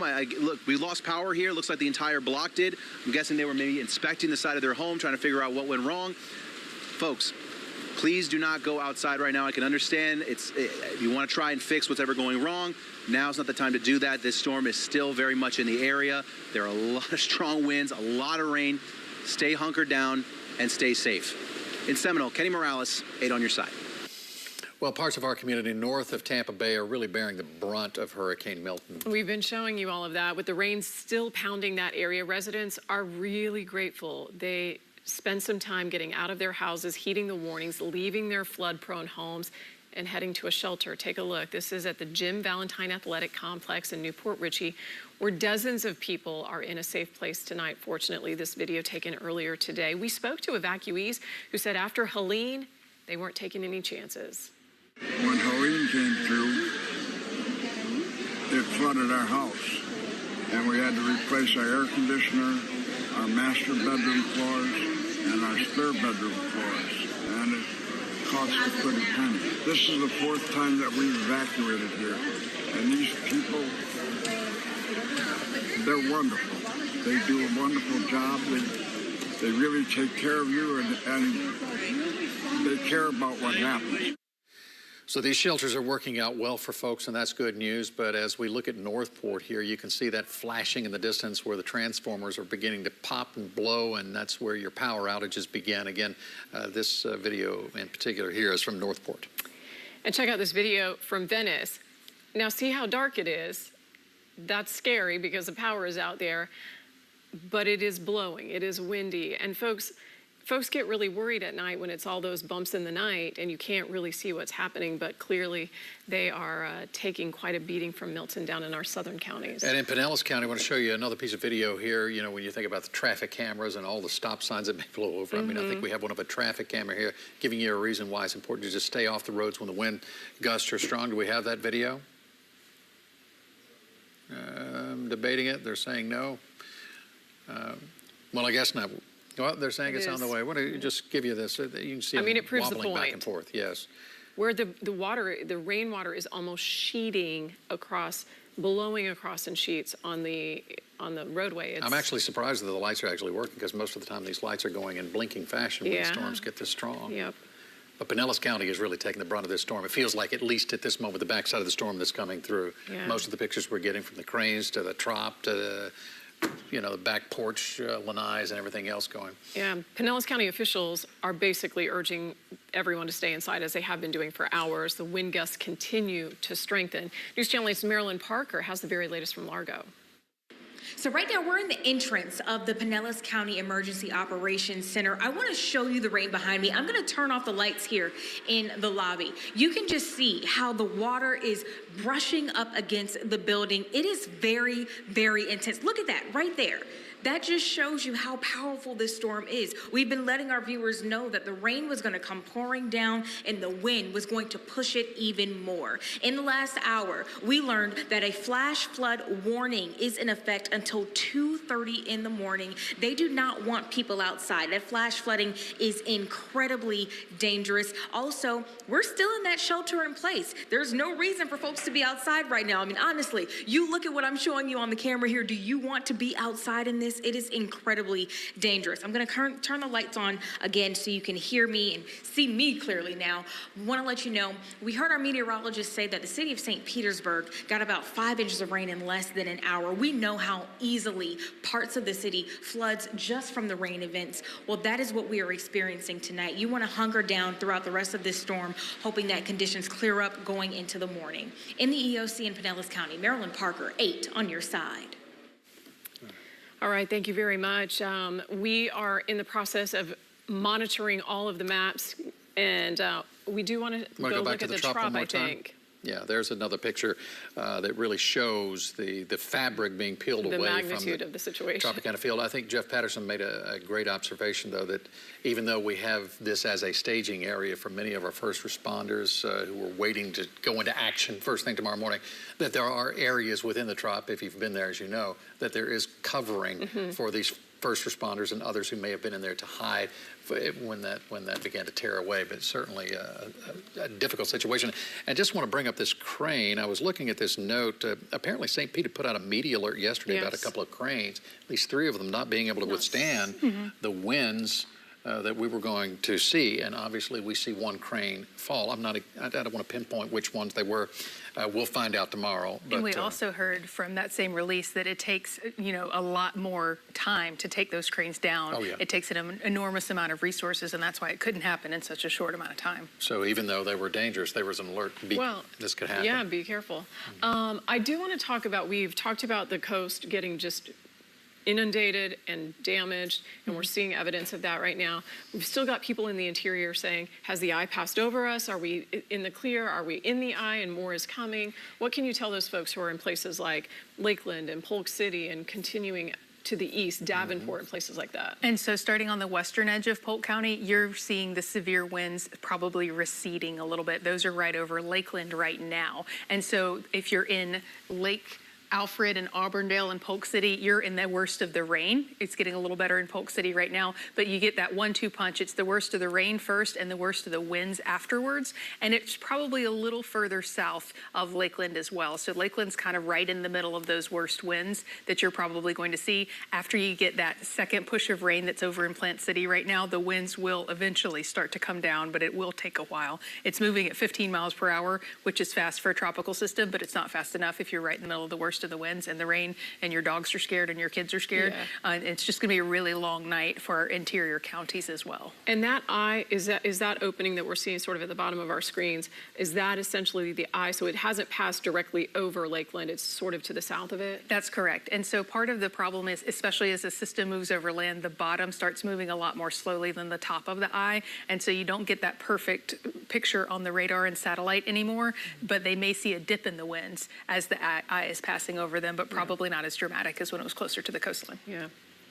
When we look at hurricanes in the past and compare it to this, and you can't help but do it, but you're always saying, oh, this is going to be a storm of wind. Oh, this is going to be a storm that's going to bring a lot of moisture. But this really has brought everything and then some, it seems to me. Absolutely, because we were initially all worried about the storm surge the most, because that's the most damaging aspect of a storm, is the fact that you could see buildings washed away by 10 to 15 foot storm surge. And so it was all about landfall as to where we were going to see the worst of the surge to the south of the eye. But then we started talking about rainfall flooding, and we've seen such exponential rainfall flooding. Floods, we've been seeing flash flood warnings throughout the afternoon hours. It started off with a bang with tornadoes, especially over our inland counties, and then I'm so terrified of what it's going to look like with all of the debris tomorrow morning when the sun rises, because a large percentage of our area had the contents of their home sitting on their front lawn before the storm moved through, and there was nothing they could do about it. Is this still a 2, or is it? Okay, still a 2. Category 2, and that's winds in excess of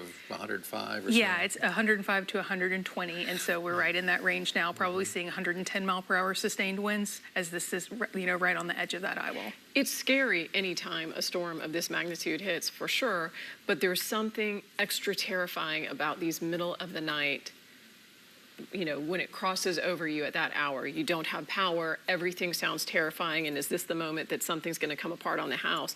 What kind of, goodwill can we offer people at this point about where they're at in the interiors and what is still to come? As long as you are not in a mobile home, your home will most likely survive this storm. I think you may have damage. I'm most worried about trees in Polk County, beautiful tree shed there, but this is a storm that's going to take down a lot of trees. But if you are in a traditional home, it will be a bad night, but it will most likely not be a deadly night. Yeah. Well, it was hours ago when the governor came out and said something about the mobile homes. About 125 homes had already been destroyed, and he's referring basically to a mobile home.